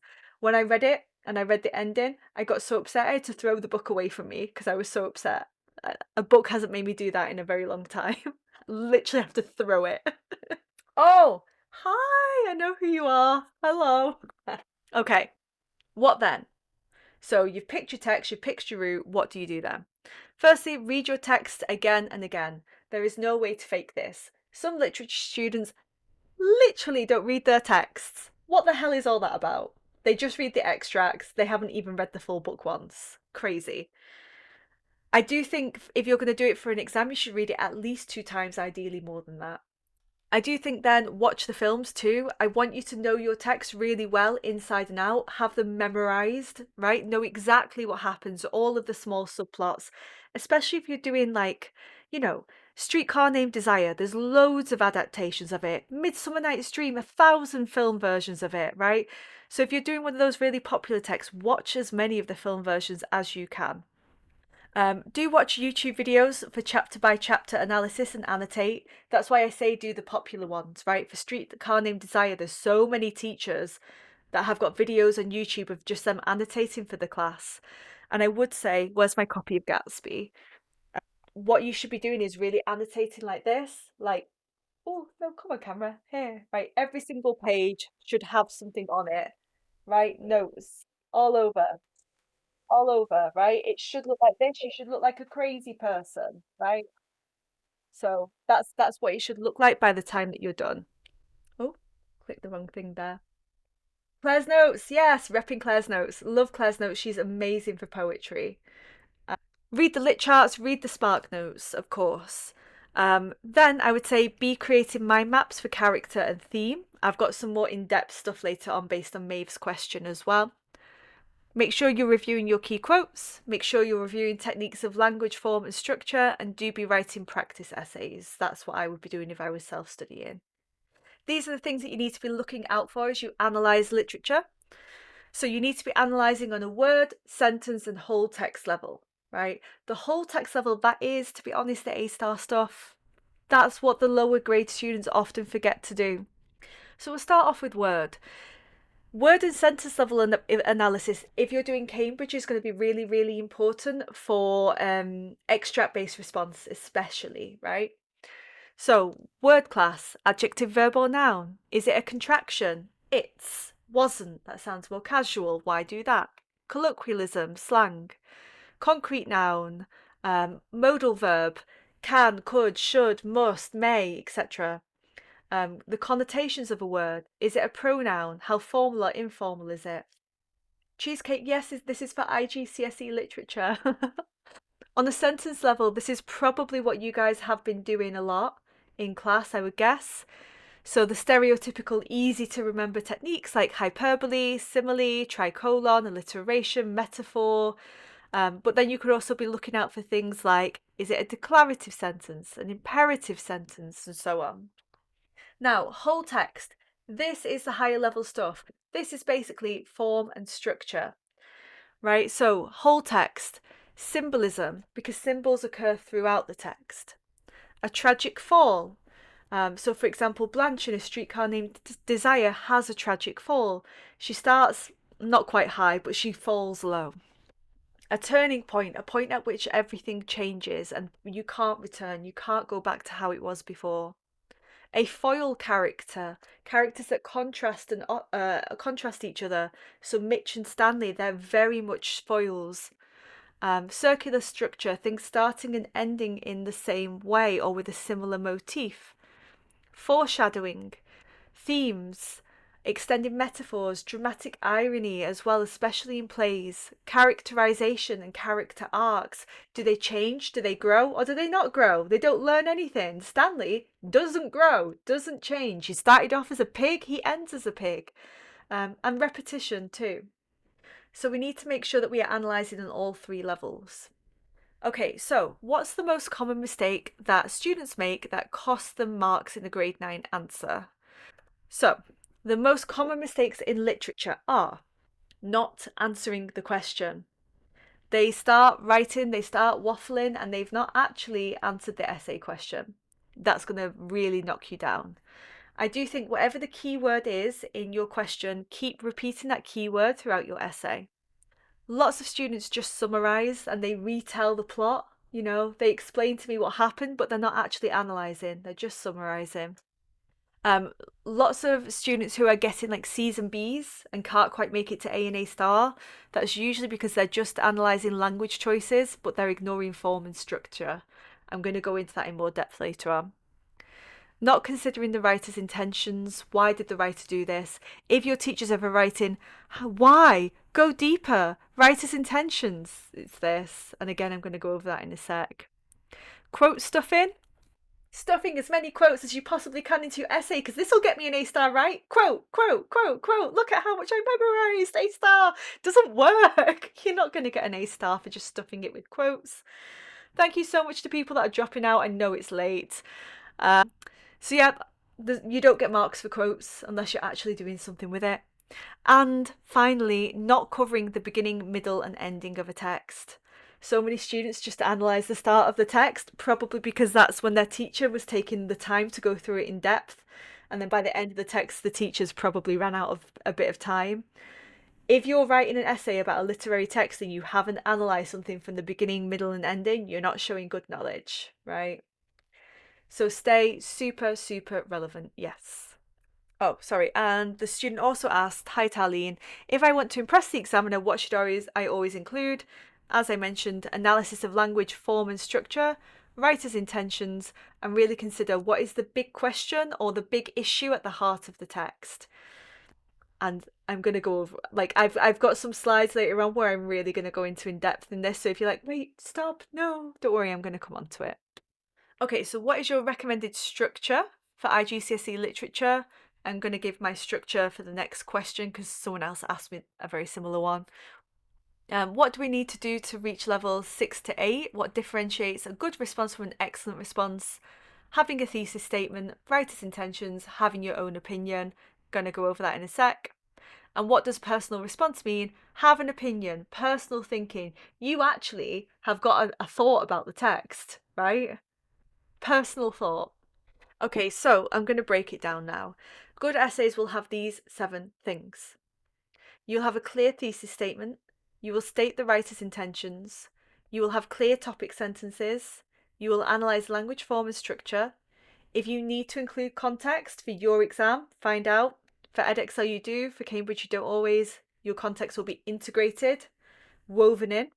How many more slides? Quite a lot, like another 20.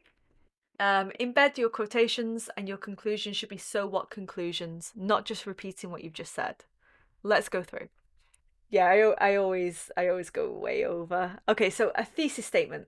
A thesis statement is your argument. It is your answer to the question. This is where you're having your opinion.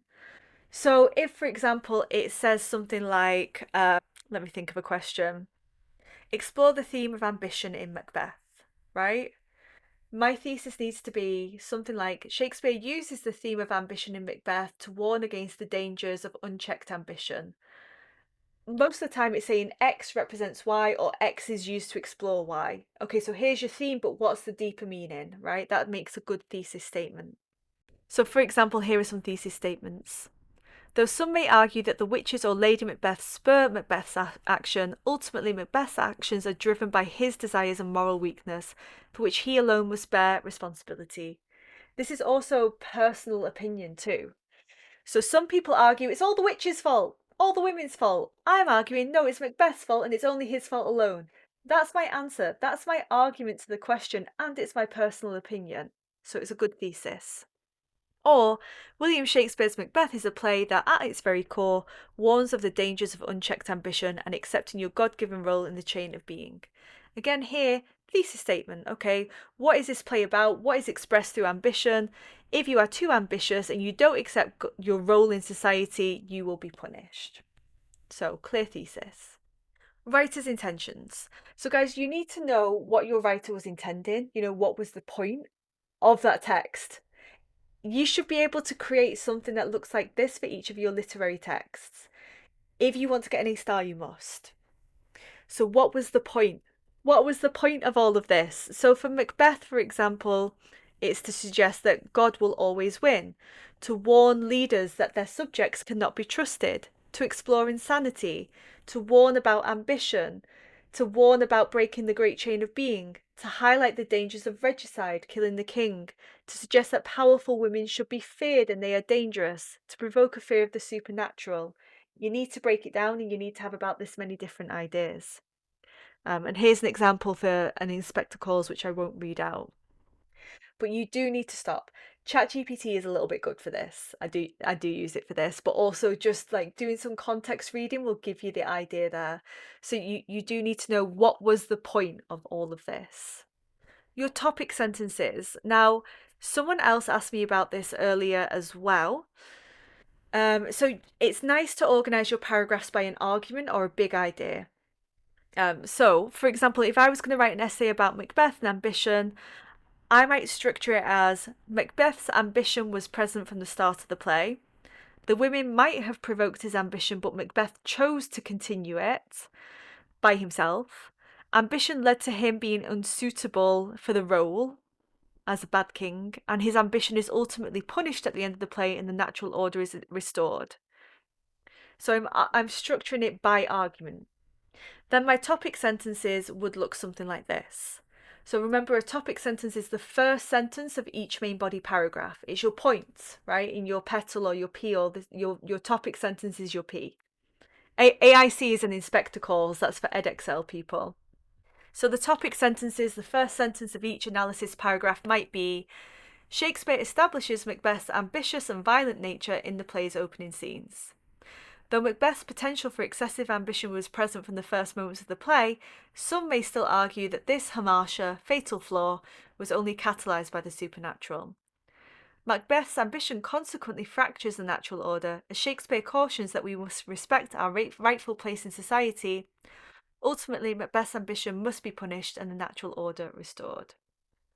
Taste of Honey is only in Cambridge, and an inspector calls is in Edexcel and AQA, IGCSE. Now, I've said before that you need to analyse language, form and structure. Here are some of the things that you could think about.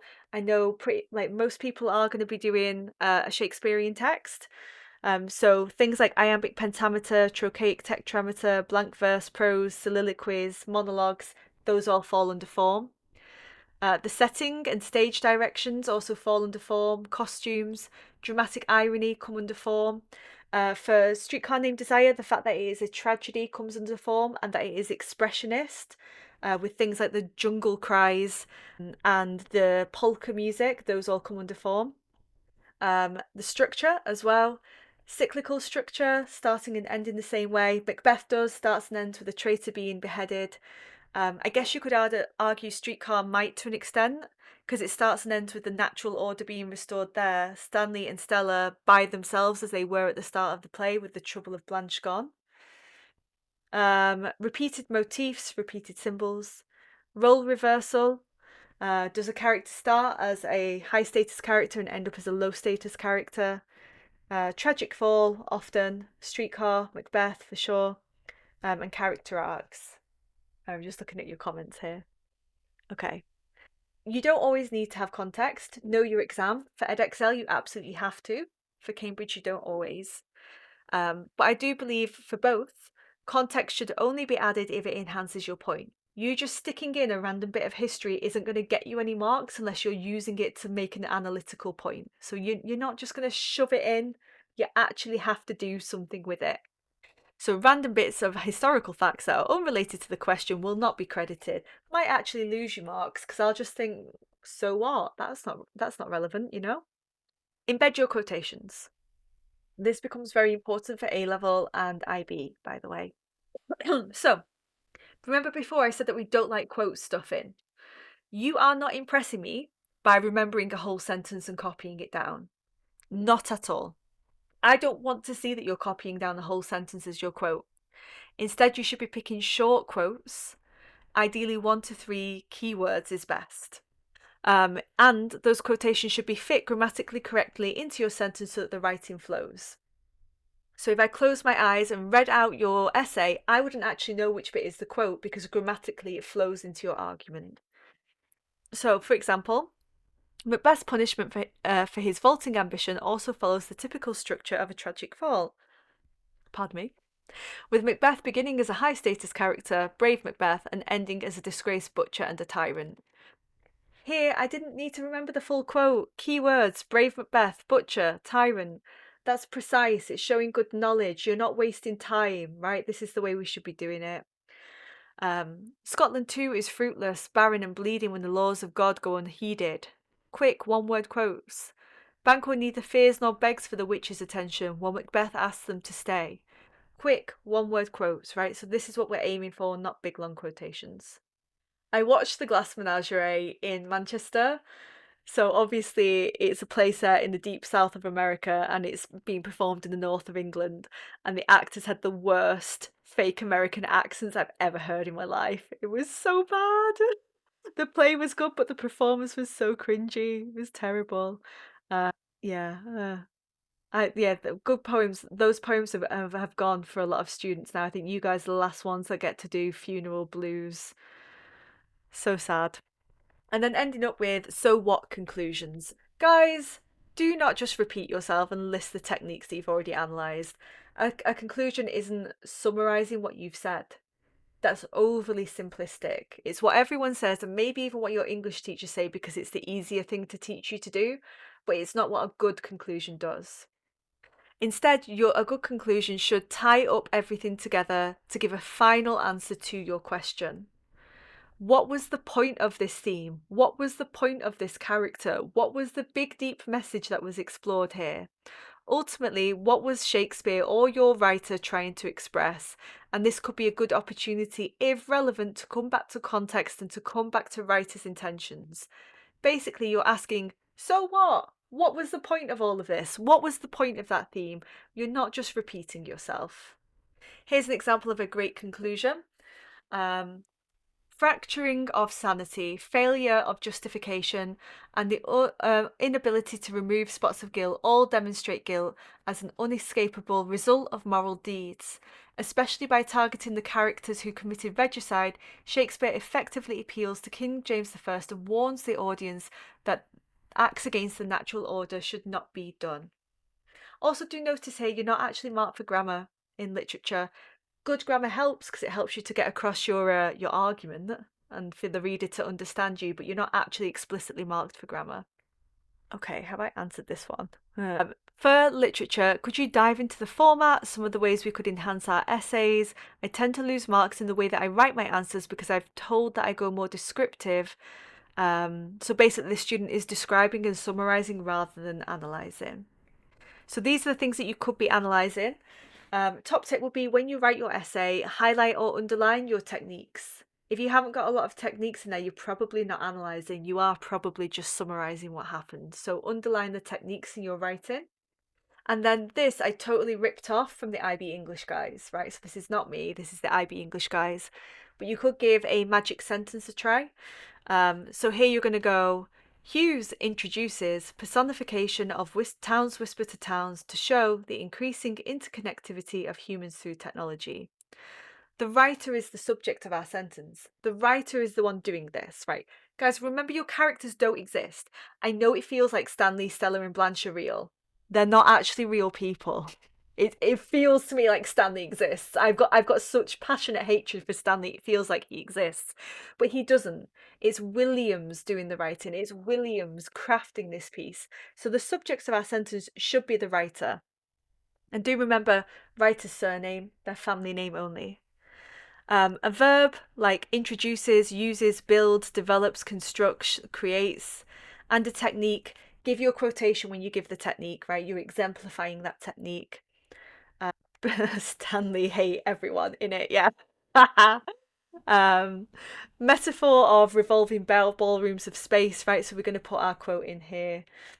What's the purpose? To show, to create, to critique, to warn, to reflect, to argue, to like these verbs are very, very good. And then what idea, right? So try a magic sentence, they're really good. Those of you who haven't had the pleasure of doing Streetcar Named Desire for IGCSE, it's really commonly taught for A-level literature and A-level and IB Langlit, IB Lit 2, so you might still have it, but it is, in my opinion, like peak. It's so good, and I kind of feel like it's wasted in IGCSE because you can get so deep into it. And I think it's a weird choice. I also think A Taste of Honey is a weird choice too. Uh, yeah. My school actually we moved away from doing Cambridge because of some of their weird choices of texts, and that's why we went to EdXL instead because we just got so annoyed, and we also got annoyed with them changing the text every 3 years. So basically, all of our hard work, all of our PowerPoints, all of our research after 3 years, cool, it's worthless. So we got annoyed and we moved to EdXL. And I've got some recommended resources for essays. Now, this all comes from a teacher called AF on Twitter. She's amazing. She's so good. She's an angel. If you click on the link, this is a Google Drive full of booklets and resources for lots of literature texts, but especially her essay booklet really breaks down how to write a literary essay. I've stolen a lot of my ideas from her. She's so good. So I really recommend check out the essay booklet. Even if you're not doing the same text, that booklet is for Christmas Carol, and Inspector Calls and Macbeth. It still shows you exactly what you need to do and then think and apply it to your texts. I took that booklet and I adapted it for my Cambridge students last year who were doing Picnic at Hanging Rock and Antony and Cleopatra. And what else were they doing? To Kill a Mockingbird. So yeah, like I use this as a structure often. I think this booklet is absolutely amazing and I really recommend it. Star that is a unique mix of texts. Evil Gert says, "Hi Totally, just from scouting around. Something that I feel like will benefit people is if you discuss how to properly formulate points in a literature essay, as many people are under the misconception that they should write the writer uses metaphors to present or the writer uses technique to portray as their topic sentences instead of formulating like overarching points, such as the writer presents theme through points which can be analysed through multiple lenses." So basically here it's, are you structuring your essay by techniques or by argument? And I agree with Gert. You can you can structure it like that and you can still get an A star like that. But I don't think it's the best way. And if you're going to do IB next, IB won't like this. So just if you are doing IB, prepare ahead, right? So what I recommend instead is it's quite nice to structure your essay. Honestly, I said before, lots of students don't analyze the whole text. Why not do beginning, middle, and ending? So, for example, within the inspector calls, I always say do before the inspector arrived, while the inspector's there, after the inspector's left. Why not? It does work as long as you don't fall into the trap of memorizing and summarizing what happened. I love this structure. I think it works quite well. At first, then, however. At first, it appears da da da da da. Then it appears da da da da. However, it could be counter argued da da da da da. And the however is where you start to kind of really evaluate, counter argue, consider the alternative analysis of what you've just discussed. This is literature that you're learning. Yes, cyber fan thom. Or if you haven't got a counter argument, you can do at first, then ultimately. At first, it appears da da da, then it appears da da da da. Ultimately, the writer argues da da da da da. And you can also just basically do it argument one, argument two, argument three. Argument one, Macbeth is to blame. Argument two, the witches are to blame. Argument three, King Duncan is to blame for being a weak king. Ultimately, da da da da, right? So you can also do it like that too. So I already did this. These are what I think constitute good topic sentences. To be frank, most of my students that I teach are quite high level, and I know that they're all going to go on to do the IB. So when I teach them IGCSE, I do challenge them, and I do try to keep IB stuff in mind. So I do push this particular topic to my IGCSE students, although it is hard and maybe not always 100% necessary. I think it's good. IB is International Baccalaureate. It's what some students do after IGCSE. So some students do A level, some students do IB. Example essays. So I've got some example essays right here. They're for a mixture of EdXL and 0475. My 0475 one is this one here, the poetry essay. And I've also got a video that I'm going to put on YouTube. I haven't put it on yet, so you can preview it early. Right here is this link, and it's about Macbeth and kingship, and it's a real student essay rather than one that I've written, and I talk us through and explain how she structured it and why it's so good. And again, even if you aren't doing Macbeth, this is still good because it shows you the elements of a good essay, which for EdXL, Cambridge, AQA, they're basically the same. It doesn't change. So yeah. Then Evil Gut also asks, do you agree that there should be a rigid structure such as Petal or Peter that should be followed to get a high mark, or would it be better to follow a self-made structure for more flair? So Petal, I don't actually know what Peter is. I've heard of Petal. Petal is point, evidence, technique, analysis, link. I teach this at Key Stage 3 because I think Key Stage 3, by the way, is years 7 to 9. And so I teach this to the younger students because I think they need to know what makes a basic analysis paragraph. You do always need to have a point, a topic sentence. You always need to have a quote. You always need to have a technique. You always need to analyze. You always need to link it to the question, and you always need to link it to the writer's effect. These are non-negotiables. Petal should be there. It should be there as a basic level. But if you only petal, you are limiting yourself. You will never reach an A star by just petaling. Because look at this. You've got one quote, you've got one technique, you've got one analysis. You do this 3 times. Well done, you've got 3 quotes, 3 techniques, 3 analysis. That's not enough. It's not enough to get a high mark. No, Petal will not get you to an A star. It's too limiting. I will recommend Petal to students if I'm worried that they're not going to get a C or a B. But if I want my student to get an A or an A star, no. Even at my old school in the UK, we, for all students starting from year 7, we refused to give them a structure. Instead, we taught them different elements that can go in analysis paragraphs. We gave them sentence starters, but we refused to teach them P or peel because we thought it limited them far too much. Any structure, I don't agree with giving a structure, to be honest, for literature. Instead, what I think that you should have is a bean burger. So this isn't a structure, this is a list of elements that you should have. Yummy. So bean burger, in case you guys can't tell, I'm going for a vegetarian goulash next at the German restaurant. I am a vegetarian, proud. So we're doing bean burger, right? We're doing bean burger. If you haven't ever tried a bean burger, go try one. They're lovely.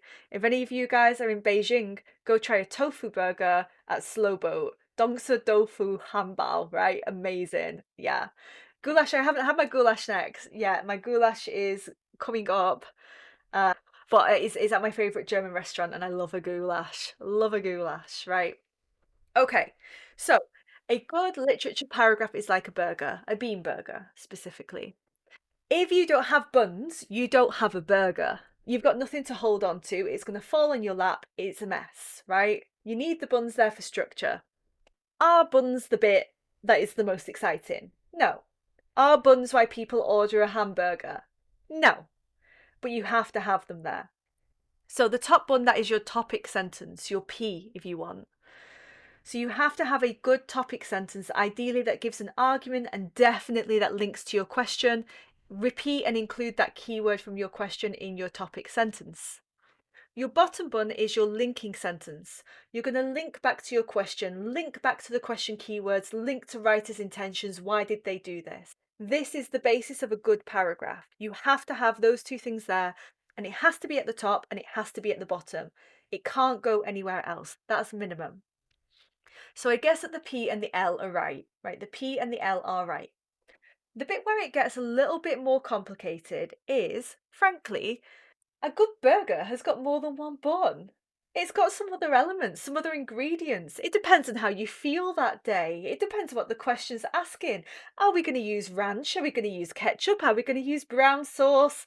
Are we going to use spicy sauce? Are we going to use sriracha? Dunno, it depends on the question. We need to be able to respond. If you're not responding, you're not going to be able to get an A star. You're just repeating out a formula. You're not thinking for yourself. Garlic sauce. Now I'm hungry. This is better than peel because it's food, isn't it? That's quite correct. Yeah. So you're going to have some lettuce in there. This is our evidence and quotations. We need that. It gives the crunch, it gives the texture. But you can have lettuce a few times. Why not in between each layer, huh? Why not 2 bits of lettuce at once, right? So not just one E, not just petal 1 E, we're going to have multiple lettuce. Now notice I've said evidence and quotations. You can also summarize what happened. Like you can say, When Macbeth kills Duncan, that will count as evidence even though you've not quoted. You're going to have a burger patty. This is your analysis of the authorial choices. Why has the writer used this technique? A good burger, right, is a double cheeseburger, a triple cheeseburger, a Big Mac with a little bit of bread in the middle, right? So you're going to want to analyse more than one thing and you're going to want to analyse more than once. Bear in mind, for the burger patty, that's why everyone's there. We're all excited for the bean burger. We're excited for the patty, right? That's what we're here for. The rest is nice. But that is your juicy bean. That's why everyone's here. So this is the most important part.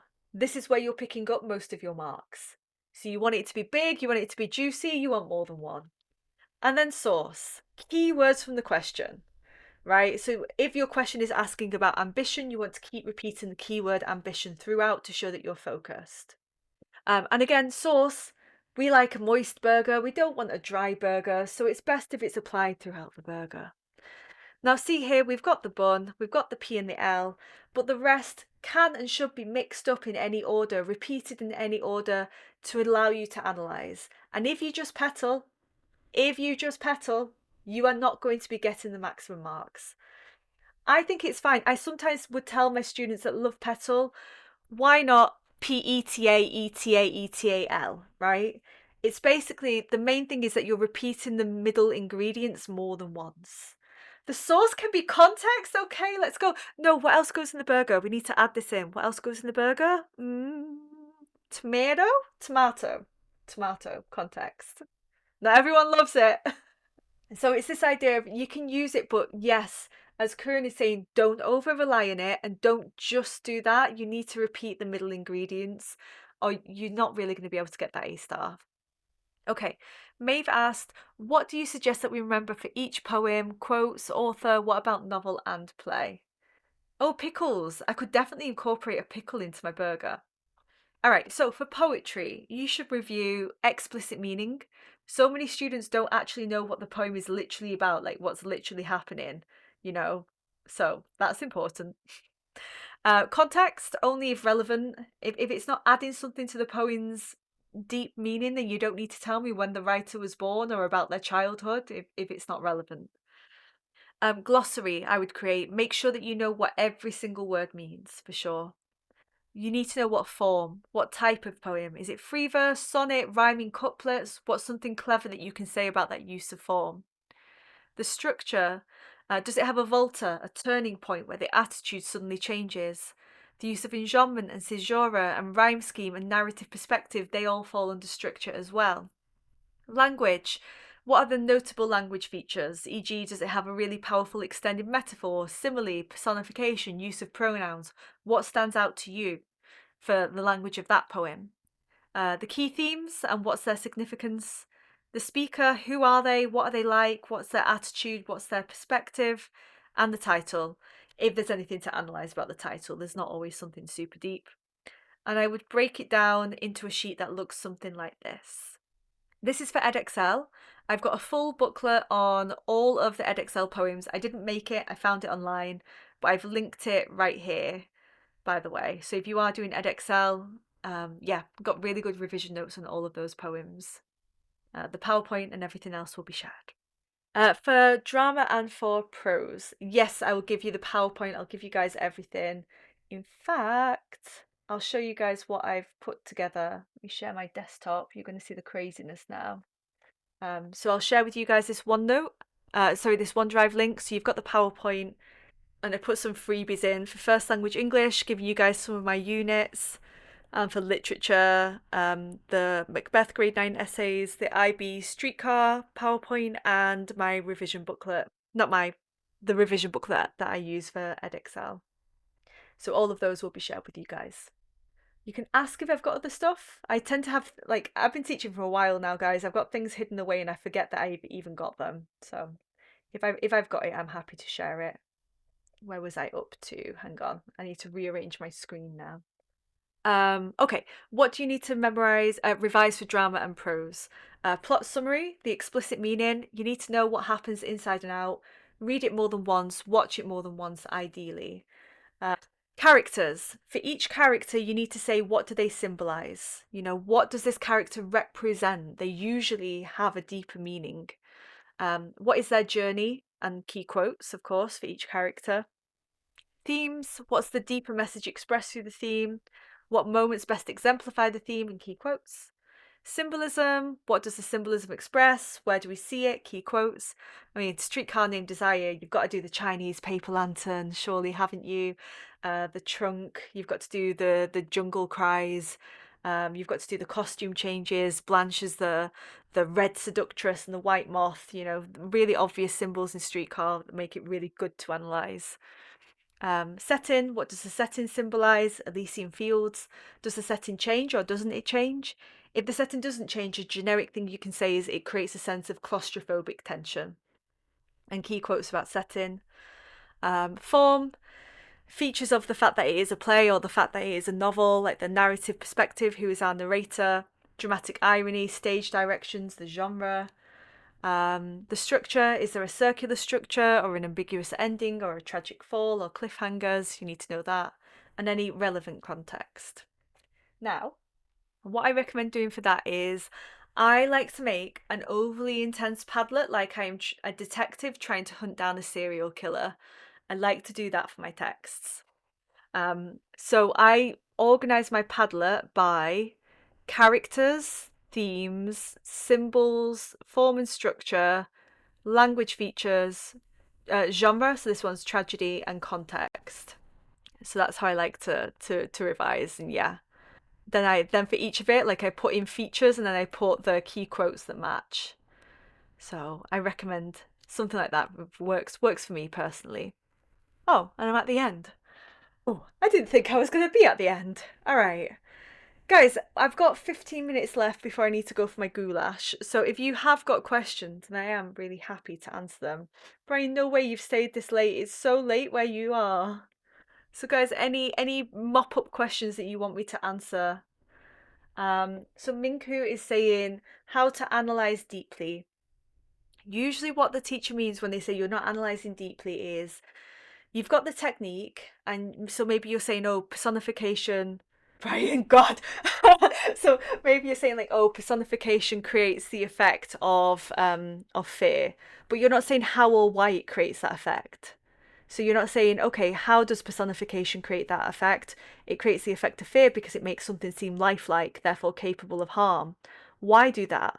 Because the writer wants to emphasize the vulnerability of this character, perhaps vulnerability of women in relation to the violent men around them.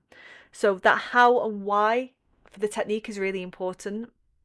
A lot of the time, it is also that you're not saying the writer's intentions. You're not going deeper in terms of, well, why did the writer do this? What was the point of all of this? You're analysing the character, you're analysing the technique, but you're not saying what the writer's message was. So usually that's what the teacher means when they say you're not going deep. Okay, let me have a look at the rest of the questions. Brian, yours is scaring me. It's so long. I'm not sure if I'm going to be able to answer all of it. Bamboo says, for FLE, is it set on description to have a certain things in it to keep describing, such as objects and people? It's not set. Sometimes it's things like describe the moment when you receive welcome news, describe the night sky, describe the sky as it turns from day to night, describe finding a hidden object. So it really changes.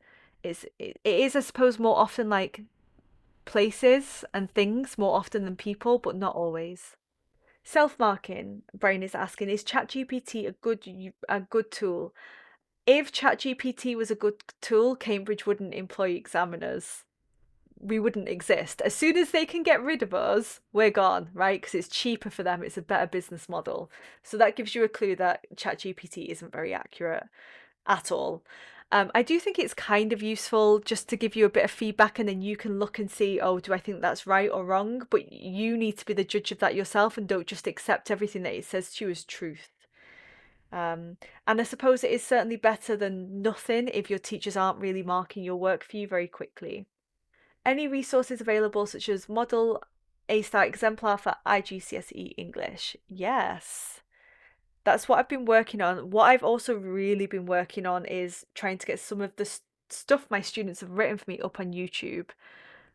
So if you go onto my blog, this is totally.co.uk/blog, and you can sort it by FLE, and then there's lots of exemplars on there. But also Brian's in my masterclass, guys. I haven't done it yet for your masterclass, but I will. And if I could find a way to put these public if I check with the students if it's okay. I'll share with you my exemplar page as well. As a masterclass student. Everyone else, I'm sorry, I don't think I can do that publicly yet because I need to check with the other students if it's okay for me to publish their work. Besides reading, any other ways to improve vocabulary or writing? Learning grammar rules helpful? I think it is. I think what's useful is you writing up something, putting it on Grammarly, and then seeing what are the common grammar mistakes that you are making, and then learning those grammar rules. So knowing what are the things that you are often getting wrong, and why is that wrong, and how do you fix that? Tips to prepare for narrative writing. Your mind goes blank. So, like I said, prepare ahead, a character and a setting that you can use. I would say have written 5 or 6 stories at least that maybe you can rework some of them or some aspects of them, but don't just copy and paste a previous story in. But having written some good stories that you like, that can help you with that. Good to prepare a draft beforehand. Have a few different stories, get feedback on them. Don't just neatly copy and paste. Do respond to the prompt that you've been given. Is descriptive or narrative easier? This is personal, it depends on you. I personally, for me, when I did my GCSE in English language, and we were also given a choice between narrative and description, I personally always picked description. For me, that was easier because I personally think that coming up with a good character, a good setting, a good climax, a good twist, I think that's a lot harder than just describing a thing, a place, a person where you don't have to have a climax or characterization. But other students I know find narratives a lot easier because they find it hard to develop their imagery, which you obviously need in a description. So it depends on you. The requirement for vocabulary is the same for description and narrative writing. It's the exact same mark scheme, exact same standard, exact same examiners. So there's no higher standard for vocab. Any advice or tips for final push? Final push at this point, if you've got a month left, will be timed, handwritten exam practices that you self mark. Put aside the 2 hours, put a timer, no phones, no cheating. Even better if you can get a friend or your parents to print off the exam paper for you so you don't know which one you're going to be given. So at this point, with a month to go, I will be doing lots of timed handwritten practices. Brian, what I will say is I tutor Brian. His work is really good. I'm not worried about you. I think you're going to do a good job. And I think students freak themselves out, but you need to remember that the grade boundaries are low. And so actually, you don't need to get top band for everything to get an A star. And I think you've got a really good potential. So don't be nervous. I think you're doing good. Okay, AD says, I realise this question is a bit vague. A bit lost on how to prepare. Keep making notes and realising they're too disjointed. Do I remember meanings line by line for poems? Memorise quotes or themes? Too much to remember. You got an A star in FLE. Let's go. Let's go, AD. That's amazing. Wow. Okay, so for poetry, I would do what I shared earlier on. Where is that? Let me just share my screen again. Yeah, I would be making a sheet like this for each of my poems. That's what I would do. You do need to know line by line what it means and ideally a technique. The way that I annotate my texts are, let me just go onto my OneNote and pull up one of my tutoring classes. Poetry, let me just share my PowerPoint. So we do like annotations for each of the poems, obviously. So that one's not super detailed, but like literally break it down. Yes, a bit of line by line. Belle Dame Sans Merci. Where are you? Yeah, like this. So I would, to be honest, yeah, be going through it line by line, analysing everything. But I think the basic components that you need to be doing. Oh, that's Do Not Go Gentle. Isn't Do Not Go Gentle in Cambridge as well, I think. Yeah, I would be breaking it down like this for each poem.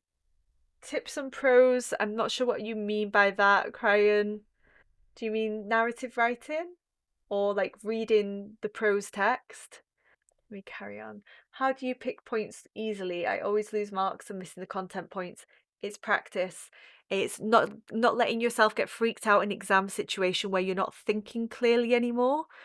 And taking the time to read slowly and carefully and underlining the answers so you can see where you get them from. So Maeve is asking, how can we improve our personal response? So that's for literature, right? So for literature, the highest scoring students will have a personal response, which basically means have an opinion, right? So part of it maybe is like stopping with your text and thinking, what are the big issues here? What am I supposed to have an opinion about? Now, for Streetcar Named Desire, one of the big things is, to what extent can we sympathise with Blanche? To what extent do we think that she is a tragic hero? To what extent can we forgive her lies and manipulation? To what extent do we think that she is redeemed by the end of the play? To what extent do we think that that Tennessee Williams is trying to reveal to us about the old world versus the new world? Should the old world be saved? The old order that Blanche represents, the plantation order? Or do we have to accept that we're going into modern America and that this modern brutality that Stanley represents is going to take over? So you need to know, like, what are the issues there? By and large, it's, do we sympathize? Or, with Macbeth, it's who is to blame, for example. Or, like, for example, if you've got a question about Stella in Streetcar Named Desire, then it would be like, how sympathetic is Stella? She chooses her husband, even probably knowing deep down that he's raped her sister. But is Stella just another victim of Stanley? So see here, it's like those debates. The things that you could argue about, that's the personal opinion. So you want to find the things that you could debate about. Even for some questions, for some texts, you could go away and search debate topics, a streetcar named Desire, and there'll be lots of like teaching websites where teachers have already thought about what are the debates, and then you need to debate it in your head and figure out what your opinion is. Brian, don't apologise for so many questions. It just, I was just like, I don't know if I can answer all of these well. Oh no, thank you. That's so cute. I've got good lighting. I'd show you myself, but I've got very good lighting and highlighter to make myself look a little bit more alive. Mohammed says, how exactly do you answer why the writer chose to phrase something in a specific manner? Oh, students always say this. I guess the writer just thought about phrasing it that way because it sounded cooler. I mean, sometimes it is that. Sometimes it's like, what is the deep meaning that they're trying to express? What does this represent more generally? Does it fit into a broader pattern within the text? For example, sometimes it is just practice, and sometimes it is review the lit charts for your texts, and you will start to see like the kind of things that you can say. Especially if you're doing Cambridge and it's extract-based response. Lit charts do summary and analysis of each of the different sections. So I find lit charts quite good. You do have to pay for it. It's not super expensive, but you could get like a group of your friends to make an account together. I share an account with some teachers. So yeah. For directed writing FLE, how do you aggregate all the developed points and how do you add your own ideas? With directed writing, there's usually a debate that's going on because usually you've got the two texts and they disagree with each other. And so then you need to think, okay, well, what is the thing that they're disagreeing about? And what do I think about that thing? That is also literally personal opinion, your personal response to whatever the issues are that are raised in the text. So look at the two texts. What's the debate? What do they disagree on? What do I think? Any advice for papers 1 and 2, IGCSE Edexcel Spec 8? I'm sorry, so there are you, Nora, you asking about literature? I only teach Edexcel literature. I have actually never taught Edexcel IGCSE language. So I'm not going to pretend that I know anything about it because I don't. You've got loads of, there's loads of example answers on here. My little tutor in head now is like, yeah, let's go. I'm always looking for examples, always. Nico, any ways to help with writing better or get ideas for essay writing? That I don't know if you're talking about first language English or literature. For literature, it would be you need to read everything that you possibly can about your text, read widely around the issues in them. And for creative writing, you need to read, read, read. Star's been listening. I think that reading will help you as a starting ground. All right, guys. So I know there's loads more questions, but I think, to be honest, I'm gonna have to end it at some point. Otherwise, we're gonna be here all night. And for some of you, it's like 1 in the morning. Right. So I think that we need to end it here. I'm just gonna share on my screen again a link to the resources. So if you want to download this PowerPoint, everything will be in the folder shared here. Hang on, I will also share it in the chat as well. Let me just share it in the chat. Oh, that didn't actually share the link. That's not useful at all, is it? Hang on. So I'm just going to share the link to OneDrive. If it says to you, you need to sign in, I've got the settings set as link works for anyone, doesn't require sign in. It's because your school's being annoying. What you need to do is open it up in an in private window. So, you can go on Chrome and click dot dot dot open incognito tab or open private tab on Edge. You need to copy and paste it in there. So if it doesn't work for you, do that.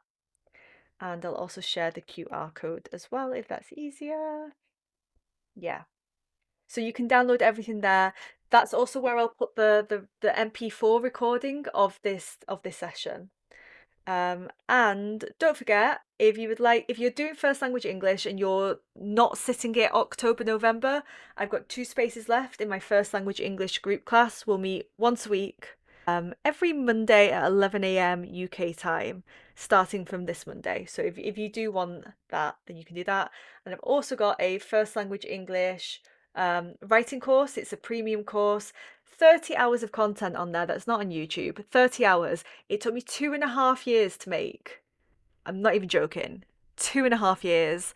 And by the time I finished it, Cambridge are changing the exam next year. 2.5 years to make, they're changing the exam, guys. Pray for me. I'm so annoyed. So I'm gonna have to remake it for the 2027 people, but yeah. So yeah, if you wanna do the premium writing course, it's right there. If you're doing 2027 exam, like it's not changed that much, it's just the format's changed a little bit, but the skills are still the same. Oh, thank you so much, Maeve. And thank you everyone to leave me such nice comments. Thank you to the moderators and to the FLE helpers. I was saying to my husband before, like, you guys are like intensely professional. You are more professional than lots of people that I've ever worked with. You are absolutely incredible. The way that you've organized and structured this and helped me figure out how to navigate Discord, I've been like so impressed. And also just like RIGCSE, like your competitions, your debates, like the events that you put on, the guest speakers. Wow, gosh, amazing. Yeah, so thank you so much to the moderators. All right, guys. So that's the end of the session. I'm going to wrap up now and I'm going to say goodbye. Thank you all so much. Thank you to the moderators. Thank you to everyone that stayed so late for the session. I really appreciate it. Bye, guys. I actually don't know how to hang up. Okay, I'm going to hang up now. Bye. Bye, everyone. Thank you so much. Bye-bye. Bye.